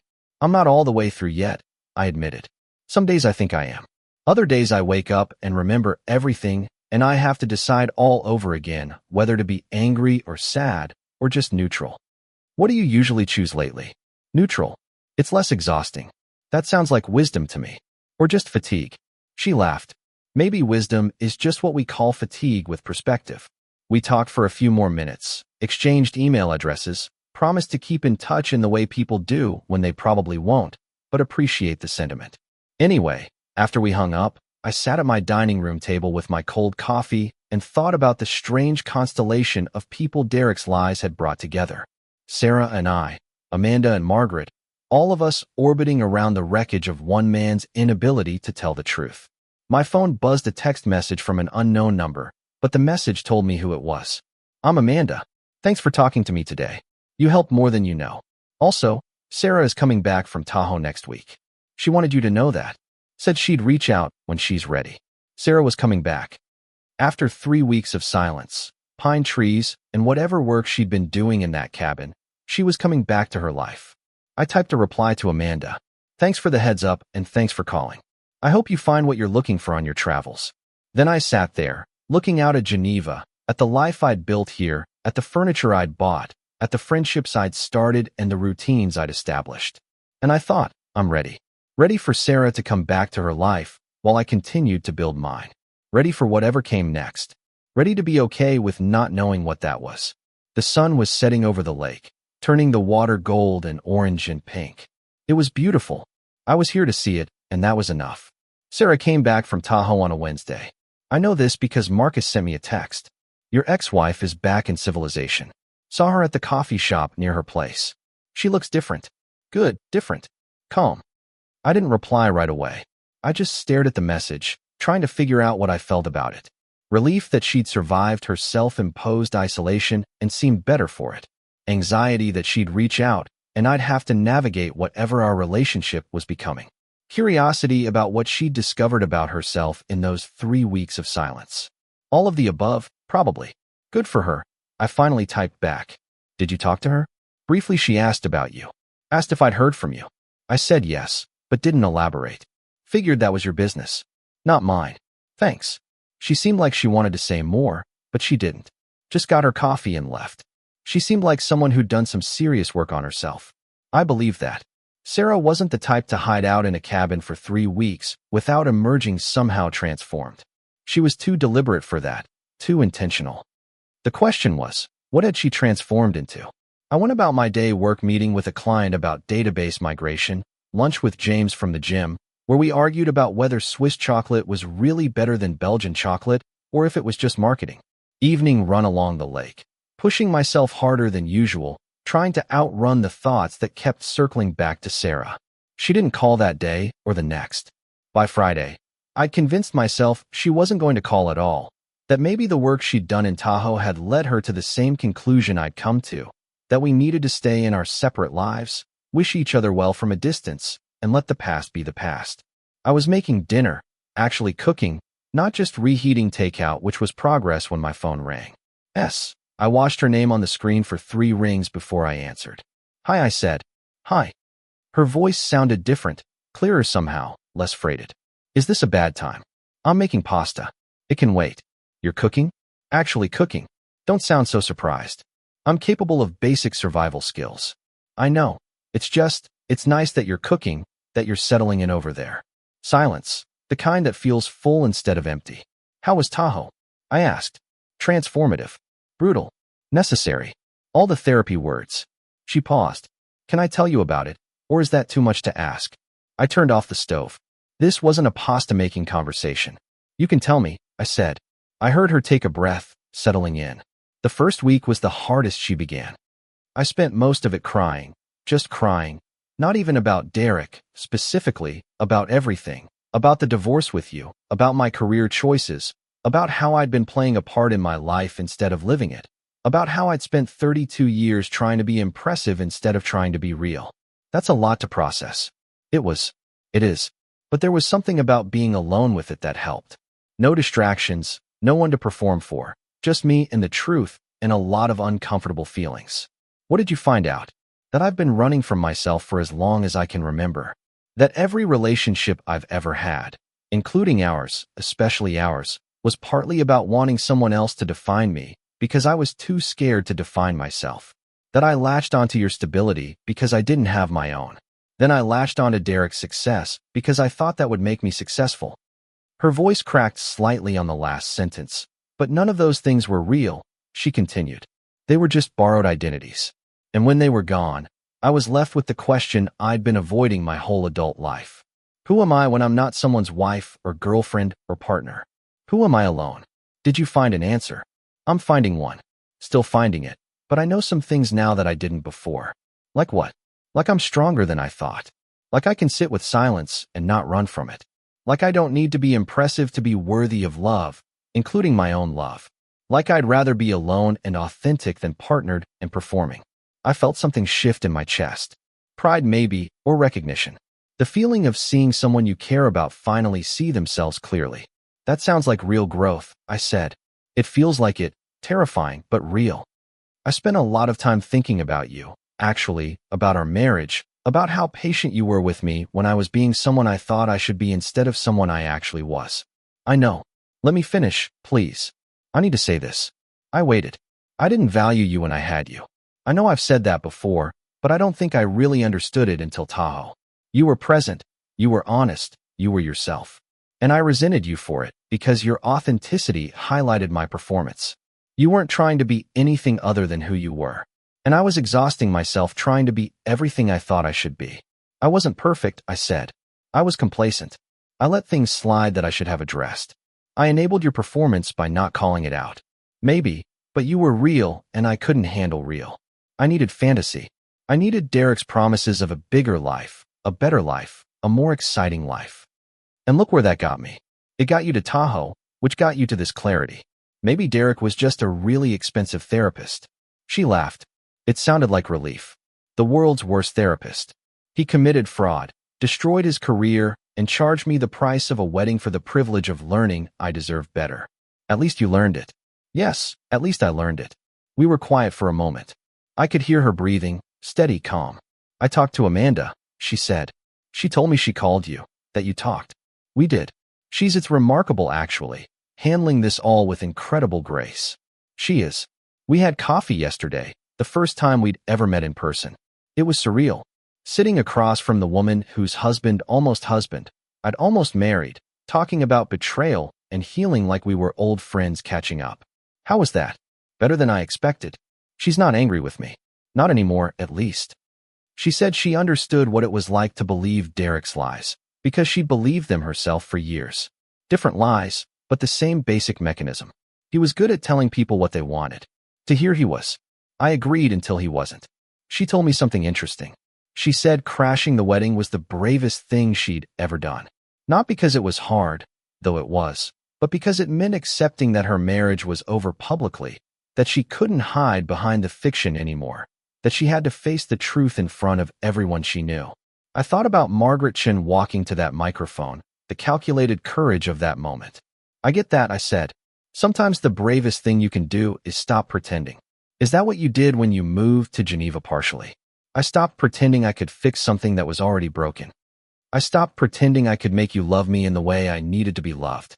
I started accepting that sometimes things just end, and that's okay. Do you think we ended the right way? Sarah asked quietly.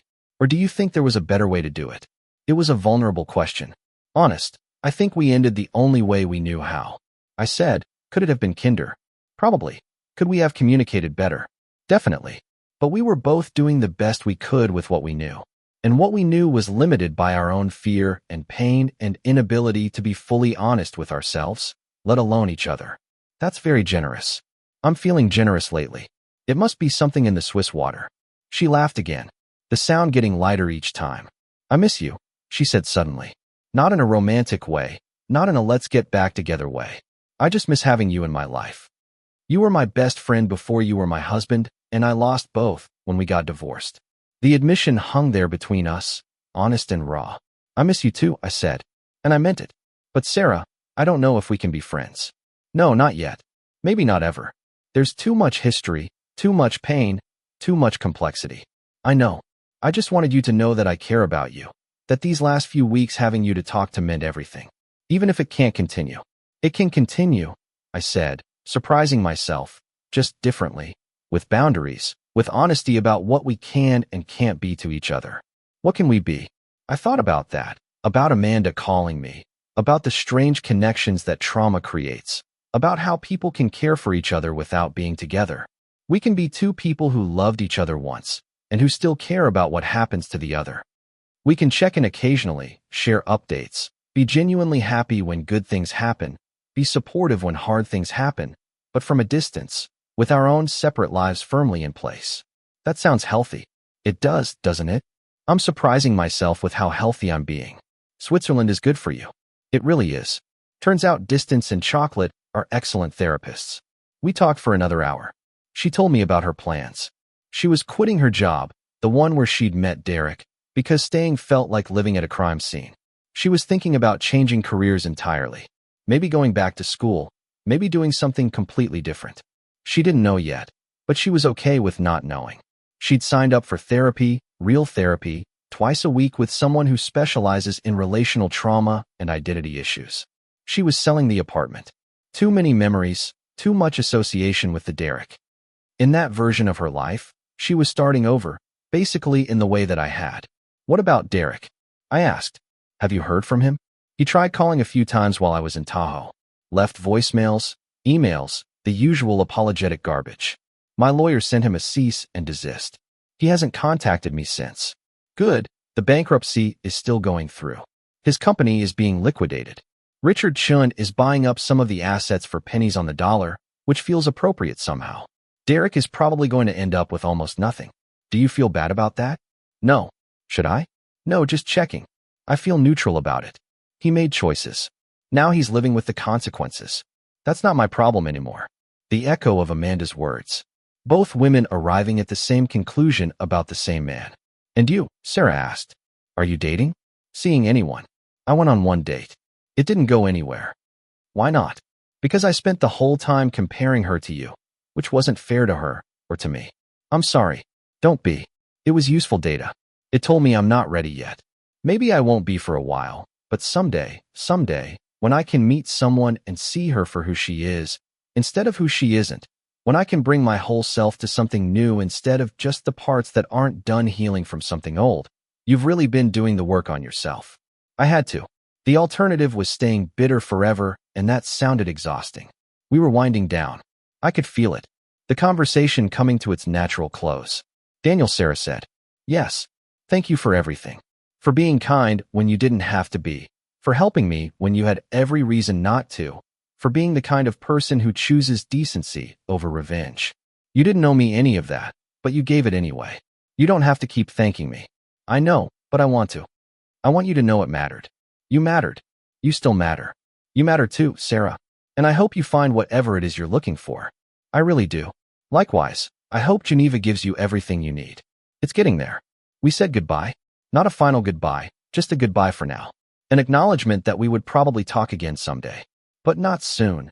Not until we'd both done more work, built more distance, become more fully ourselves. After I hung up, I finished making the pasta, sat at my table, ate slowly, really tasting the food instead of just consuming it. My phone buzzed. A message from Sarah. One more thing.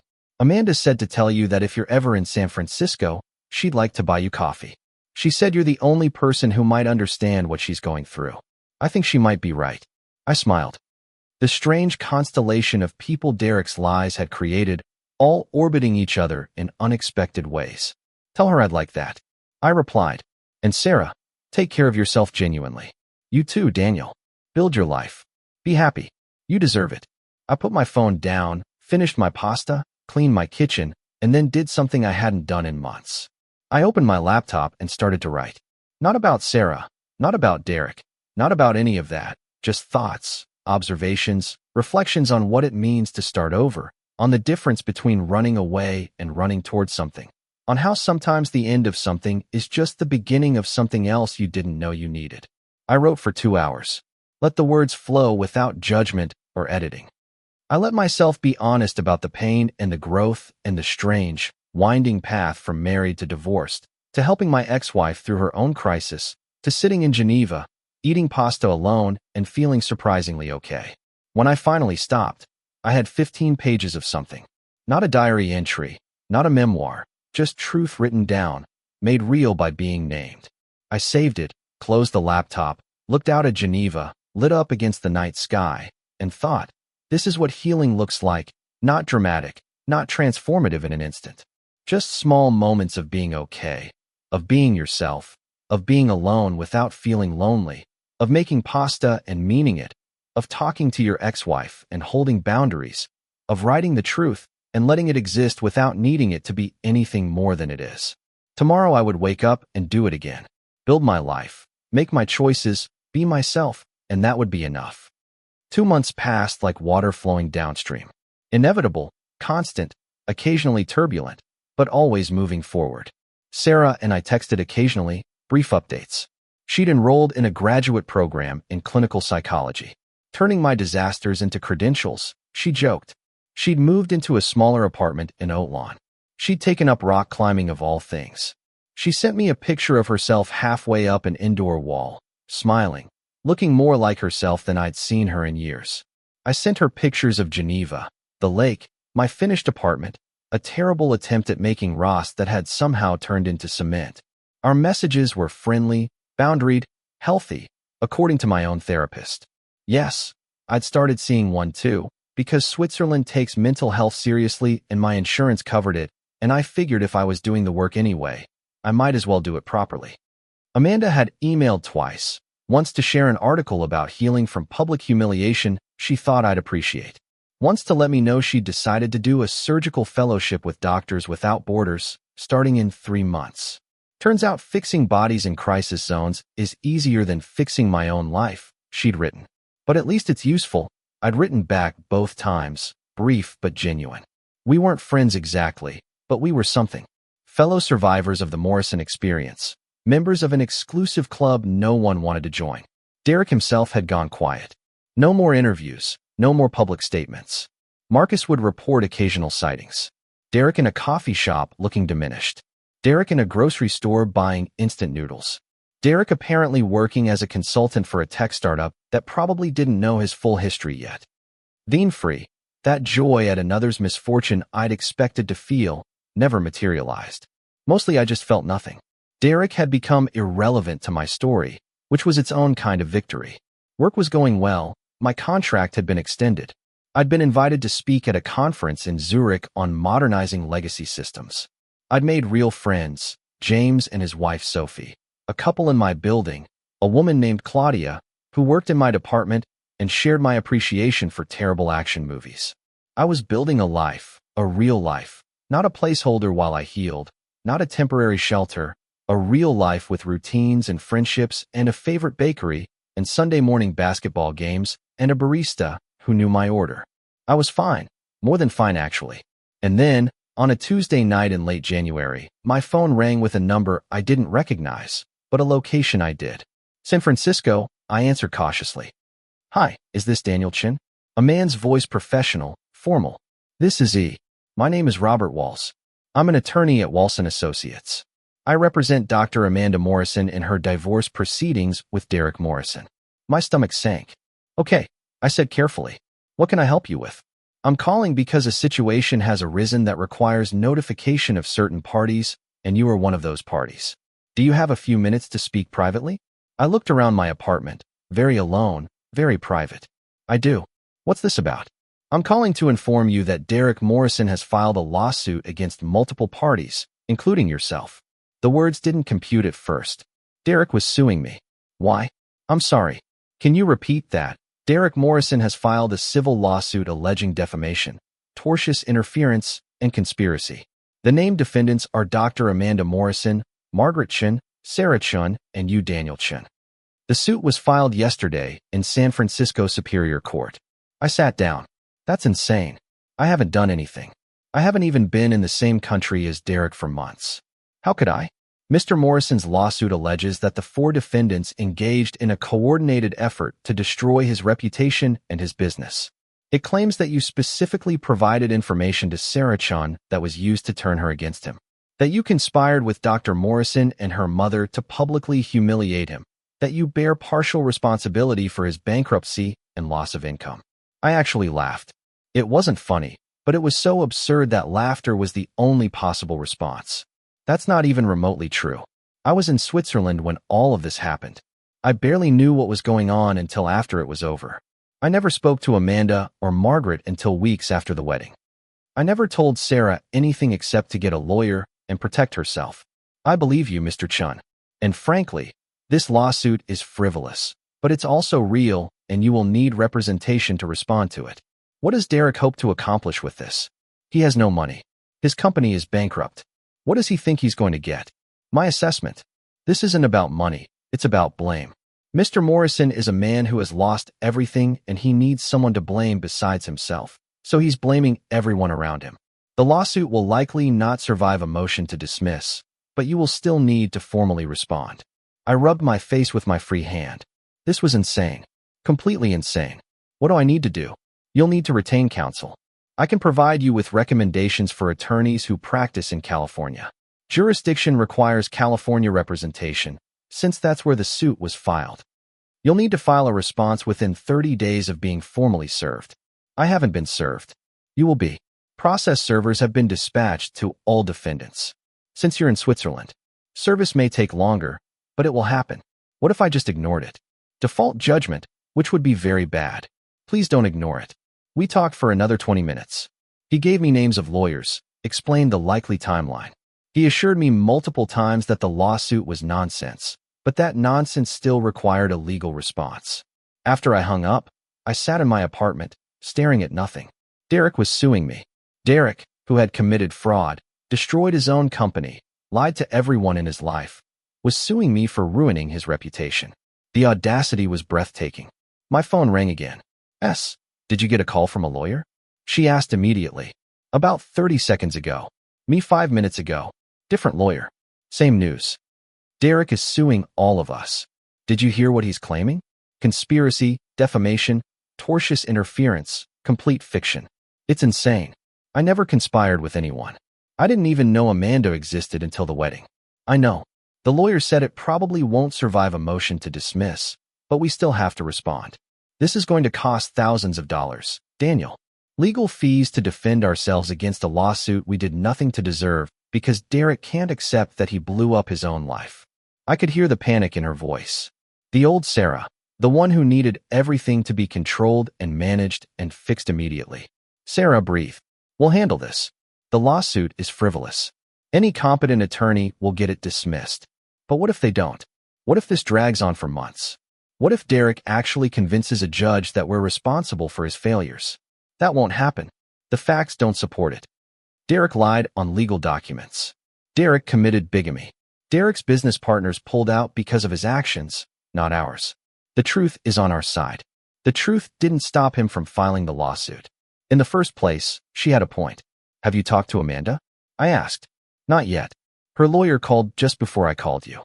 I'm supposed to call her after we talk. Call her. You two need to coordinate. And Sarah, don't let Derek do this to you. Don't let him send you back into crisis mode. You've been doing so well. Don't let him take that from you. I heard her take a deliberate breath, the techniques she'd probably learned in therapy. You're right. You're right. This is just Derek, being Derek, desperate and delusional. I'm not going to let him drag me back into his chaos.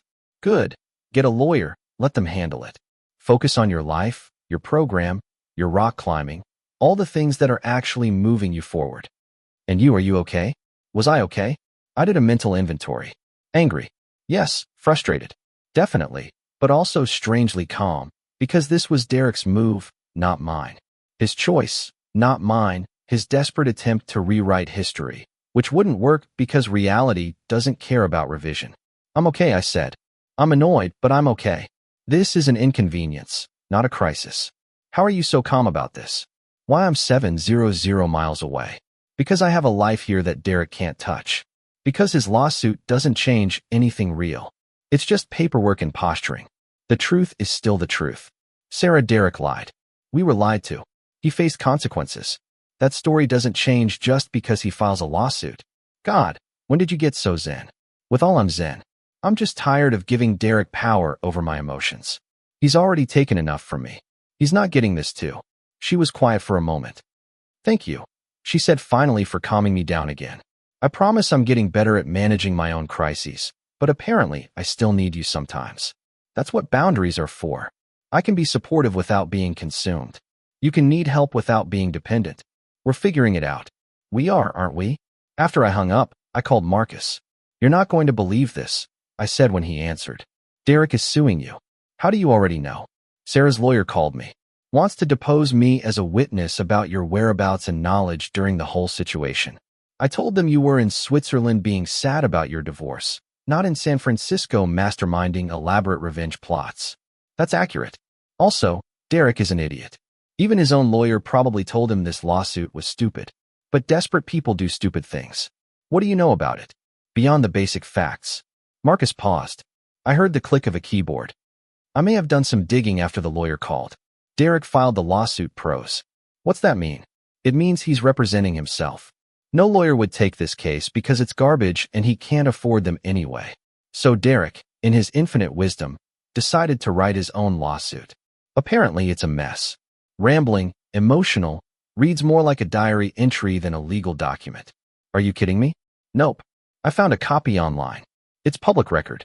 He literally wrote things like, the defendants conspired to ruin my life because they were jealous of my success. He's unhinged. Send me the link. Are you sure you want to read it? It's not going to make you feel better. Send it anyway. 5 minutes later, I was reading Derek Morrison's lawsuit against me, and Marcus was right. It was unhinged. The document was 43 pages long. It should have been maybe 10. It was full of conspiracy theories about how Amanda, her mother, Sarah, and I had somehow coordinated a plan to destroy him. How I had fed Sarah information about his marriage. How Amanda had used her father's connections to turn investors against him. How Margaret had orchestrated the wedding interruption with the explicit goal of destroying his company. None of it was true, but more than that, none of it made sense. The timeline was wrong. The facts were wrong. The basic understanding of how the events had unfolded was wrong. Derek had created a fantasy where he was the victim of an elaborate plot instead of the architect of his own downfall. It would have been funny if it wasn't so pathetic. I called Amanda's lawyer back. I read the lawsuit. I said, I was hoping you wouldn't do that. It's insane. It is. The good news is that insanity makes it easier to dismiss. The bad news is you'll still need to formally respond, which costs money and time. How much money? Depends on the lawyer you hire. Probably $5,000 to $10,000 to file a motion to dismiss and see it through. Less if the judge dismisses it quickly, more if Derek tries to fight the dismissal. $5,000 to $10,000 to defend myself against the lies of a man who had already cost me a marriage and months of pain. I'll get a lawyer, I said. Send me the names you mentioned. I will. And Mr. Chun, this lawsuit is going to fail. Derek Morrison is representing himself against 4 defendants who will all have competent counsel. He will be obliterated, but I know that doesn't make the process any less frustrating. I agreed. It doesn't. That night I got an email from Amanda. Daniel, I assume you've heard about the lawsuit by now. I'm so sorry you've been dragged into this. You were barely involved in any of it, and now you're named as a defendant in Derek's delusional attempt to blame everyone but himself. My lawyer says we should coordinate our responses. The 4 defendants presenting similar motions to dismiss will be more effective than individual efforts. He'll be in touch with your counsel once you've retained one. I also want you to know I will cover your legal fees. This is partially my fault. If I had handled things differently, maybe Derek wouldn't be lashing out at everyone within reach. I know you'll probably say no, but the offer stands. I'm sorry you have to deal with this, Amanda. I wrote back a reply. Amanda, this is not your fault. You didn't force Derek to commit fraud or lie to multiple people or file a frivolous lawsuit. Those were his choices. You're not responsible for his behavior, and you definitely don't need to pay for my legal defense. I appreciate the offer, but I can handle it. Let's coordinate the legal response and get this dismissed as quickly as possible. Thanks for the thought. Though it means something, Daniel. Her reply came an hour later. You're stubborn. I respect that. Fine. But if you change your mind, the offer stands. Also, Sarah called me. She's spiraling a little. I talked her down, but she might need to hear from you again. She trusts you in a way she doesn't trust the rest of us yet. Good luck with everything. I sighed, looked at my phone, considered calling Sarah again, decided against it. She needed to learn to manage her own anxiety. I could be supportive without being her primary support system. Instead, I opened my laptop and started researching California lawyers who specialized in defending against frivolous lawsuits, because this was my life now. Apparently living in Geneva, building a career, making friends, and occasionally dealing with the legal fallout of my ex-wife's almost ex-husband's inability to accept reality.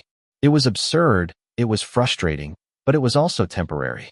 This lawsuit would fail. Derek would fade back into irrelevance, and I would keep building my life, because this is what moving on looks like. Not a straight line, not a clean break, but a messy, complicated process of dealing with what comes while refusing to let it define you. I found a lawyer. I sent an email requesting a consultation. Then I closed my laptop, made tea, and sat by my window, looking out at Geneva. Tomorrow I would deal with lawyers and lawsuits and Derek's desperate attempts to rewrite history. Tonight I would just be here in my apartment, in my life, in the present moment, and that was enough. The lawsuit was dismissed in 6 weeks. 6 weeks of legal correspondence and document gathering and depositions via video call, where I'd sit in a conference room in Geneva at ungodly hours to accommodate San Francisco time zones and answer questions about what I knew and when I knew it, which was almost nothing until after everything had already happened. The judge's ruling was scathing. I got the decision forwarded from my lawyer, a sharp woman named Lisa Chun, no relation to any of us, ironically, who had handled the whole affair with efficient professionalism. The relevant portion of the judge's order read, "The court finds that plaintiff's complaint fails to state a claim upon which relief can be granted. The allegations are unsupported by fact, but rather by speculation and conspiracy theories that have no basis in reality. Plaintiff appears to be attempting to hold defendants liable for consequences that resulted directly from plaintiff's own fraudulent actions. This lawsuit is frivolous and borders on vexatious litigation. The motion to dismiss is granted. Plaintiff is ordered to pay defendant's attorney's fees and costs.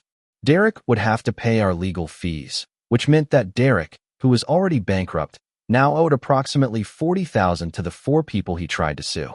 Money he didn't have, money he would probably never have, but the principle of it mattered. The judge had seen through Derek's delusions and called them out for what they were, attempts to blame others for his own choices. Sarah called me the day the ruling came down. "We won," she said, and I could hear the smile in her voice. The judge destroyed him. Really destroyed him. I saw that. Do you feel vindicated? Because I feel vindicated. I feel like the universe finally balanced the scales. I feel relieved. I said vindication would require me to care about Derek more than I actually do. Mostly I'm just glad it's over. That's very mature of you. I have my moments. Amanda wants to celebrate. She's suggesting the 4 of us get together. Her mom, you and me. A kind of Derek Morrison survivors party. I told him he's in Switzerland. But she said she'd fly us both somewhere neutral, maybe New York, maybe London, make a weekend of it. I considered this. The four people Derek had tried to destroy getting together to celebrate his failure. There was a certain poetic justice to it. What do you think? I asked. Do you want to do that? I don't know. Part of me does. Part of me thinks it would be healthier to just let this fade into the past without ceremony. But Amanda seems to think we need closure, a final chapter. What does your therapist say? That I should consider what I need, not what others want from me, which is helpful, but not decisive. So consider what you need. Not what Amanda needs, not what I need. What do you need? She was quiet for a moment. I think I need to see you, she said finally. Not romantically, not as a reunion, but as proof. Proof that we can both be okay in the same room, maybe. Proof that we survived all of this and came out better. Proof that the story has an ending that isn't just pain and loss. Okay, I said. Then let's do it. Tell Amanda I'm in. Really, but somewhere warm. If I'm flying halfway across the world for closure, I want sunshine. Sarah laughed. I'll tell her. She'll probably suggest Barcelona or somewhere ridiculous. Barcelona works. It ended up being Lisbon. Amanda arranged everything. A boutique hotel in Alfama, restaurant reservations, a weekend itinerary that balanced structured activities with free time. She approached the closure weekend with the same methodical precision she probably brought to surgery. I flew from Geneva to Lisbon on a Friday in early March. Spring was arriving in Europe, bringing that particular quality of light that makes everything feel possible. Sarah flew from San Francisco. Amanda and Margaret from San Francisco as well, but on a different flight. We'd agreed to meet at the hotel at 7 p.m., dinner at 8, a whole weekend to navigate whatever this strange reunion was going to be. I arrived first, checked into my room, stood on the balcony overlooking the Tagus River, and thought about how impossible this would have seemed 6 months ago, traveling to Portugal with my ex-wife and the woman my ex-wife's ex-boyfriend had been cheating on her with to celebrate the defeat of said ex-boyfriend's desperate lawsuit. Life was weird. Sarah arrived 20 minutes later. I was in the hotel bar when she walked in, pulling a roller bag behind her, looking around with that particular expression of cautious optimism that people wear when they're not sure what they're walking into. She saw me, smiled, and walked over. Hi, she said. Hi. We hugged. It was only mildly awkward. Progress, you look good, she said, pulling back. Geneva, suits you. You look good too, different. I cut my hair, and I've been rock climbing 3 times a week. Turns out being angry is excellent motivation for physical fitness. I laughed. How's the grad program? Hard. Good. I'm learning a lot about myself by learning about everyone else's problems. Turns out my problems aren't that unique. Comforting and disappointing at the same time. The human condition, in a nutshell. We ordered drinks, wine for her, beer for me, and talked while we waited for Amanda and Margaret.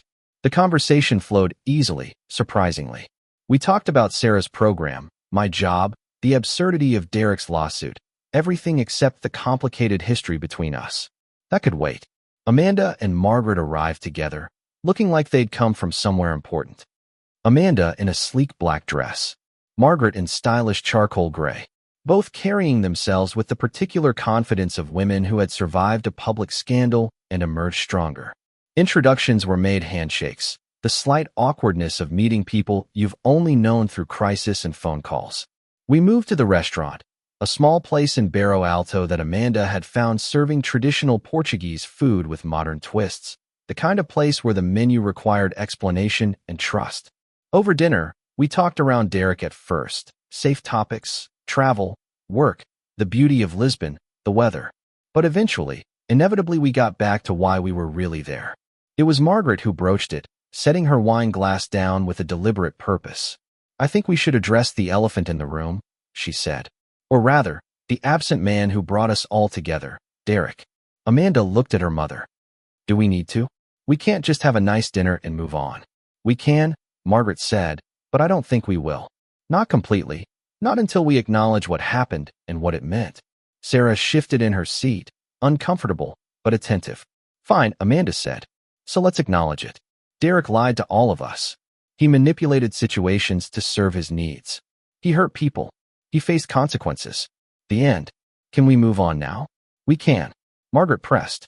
You're still angry, Amanda. I can see it. Of course I'm still angry. He wasted 4 years of my life. He used my father's money to build his ego. He publicly humiliated me. Yes, I'm angry, but I'm managing it. How? I asked. The question surprised me as much as it seemed to surprise Amanda. What do you mean how? How are you managing the anger? What does that look like for you? Amanda studied me for a moment, considering whether to answer honestly or deflect. She chose honesty. I throw myself into work.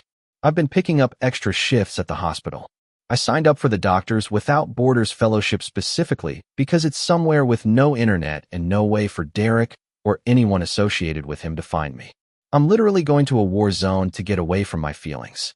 That sounds healthy, Sarah said dryly. It's not, Amanda admitted. I know it's not. My therapist has pointed this out to me repeatedly, but I don't know how else to handle it.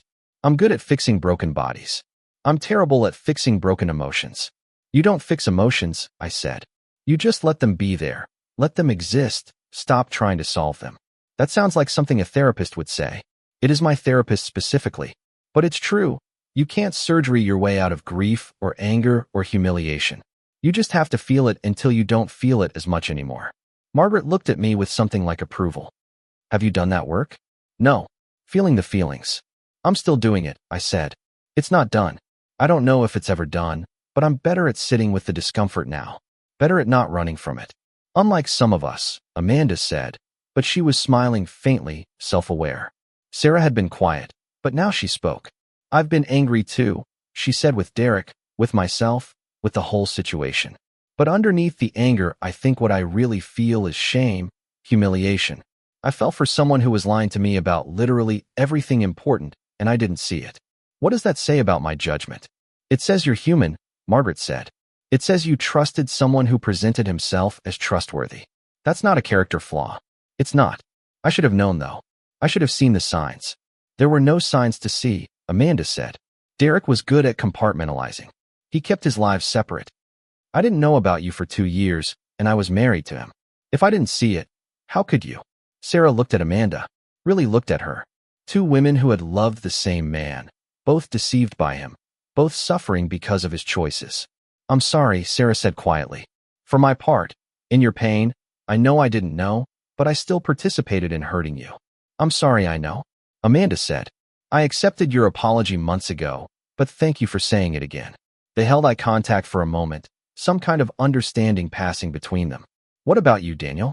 Margaret asked, turning to me. You're the one who was hurt before Derek even entered the picture. How are you handling your anger?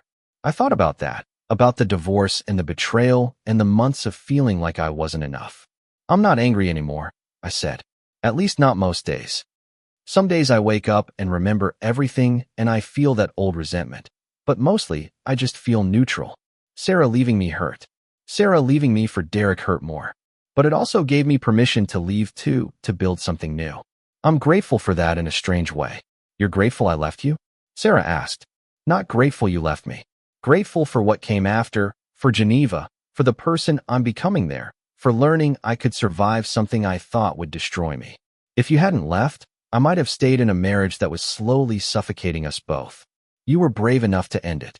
I benefited from that bravery, even if it didn't feel like it at the time. Sarah's eyes were wet. That's the kindest possible interpretation of what I did. It's not interpretation, it's just a way of looking at the same facts. You can choose to see it as you destroying something.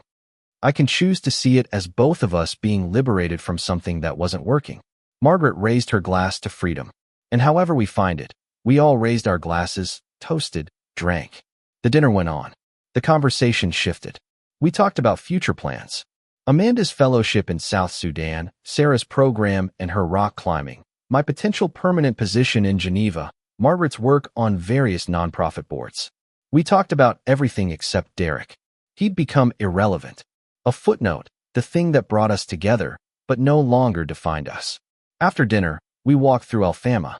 The narrow streets, the fado music spilling out of restaurants, the yellow trams climbing the hills, the beauty of a city that had survived earthquakes and dictatorships and economic collapse and remained stubbornly, defiantly beautiful.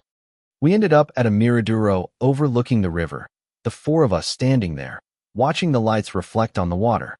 This is weird, Sarah said. The 4 of us here together. If someone had told me 6 months ago this is where I'd be, I wouldn't have believed them. Life is weird, Amanda said. We make plans. The universe laughs. We adapt or we don't, Margaret added. Some people never adapt. They stay stuck in their pain, blaming everyone else. Like Derek? Do you think he'll ever change? I asked.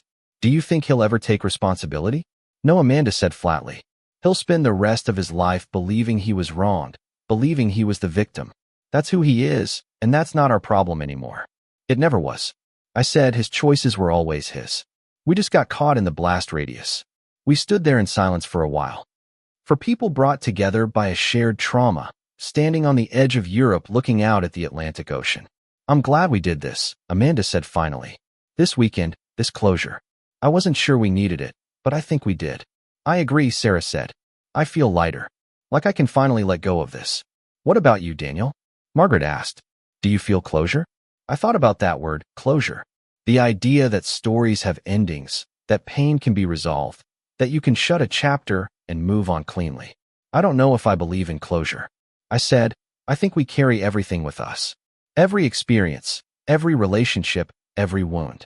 We don't close those chapters. We just turn the page and start writing new ones. The old ones are still there, still part of the book, but they're not the page we're on anymore. That's very philosophical, Amanda said. It's the Swiss chocolate talking. Everyone laughed. We stayed at that overlook for another hour, talking and not talking, being together without needing to fill every silence. Eventually, we walked back to the hotel. Plans were made for breakfast. Goodnight hugs were exchanged. In my room, I stood on the balcony again, looking out at Lisbon, and thought about Derek, about where he was right now, what he was doing, whether he was alone or if he'd found someone new to lie to. And I realized I didn't care. Not in a bitter way, not in a I'm above caring way, just genuinely didn't care. Derek Morrison had been a chapter in my story, an important one, a painful one, but not the defining one. The defining chapter was what came after. Geneva, growth. Learning to be alone without feeling lonely. Learning to help others without losing myself. Learning that sometimes the end of something is just the beginning of something better. My phone buzzed. A message from Sarah. Thank you for coming. Thank you for being you. This weekend mattered more than you probably know. I wrote back. Thank you for asking me to come. Sleep well. Then I put my phone down and went to bed. Tomorrow we would have breakfast. We would walk around Lisbon, maybe visit some museums, or just sit in cafes and talk.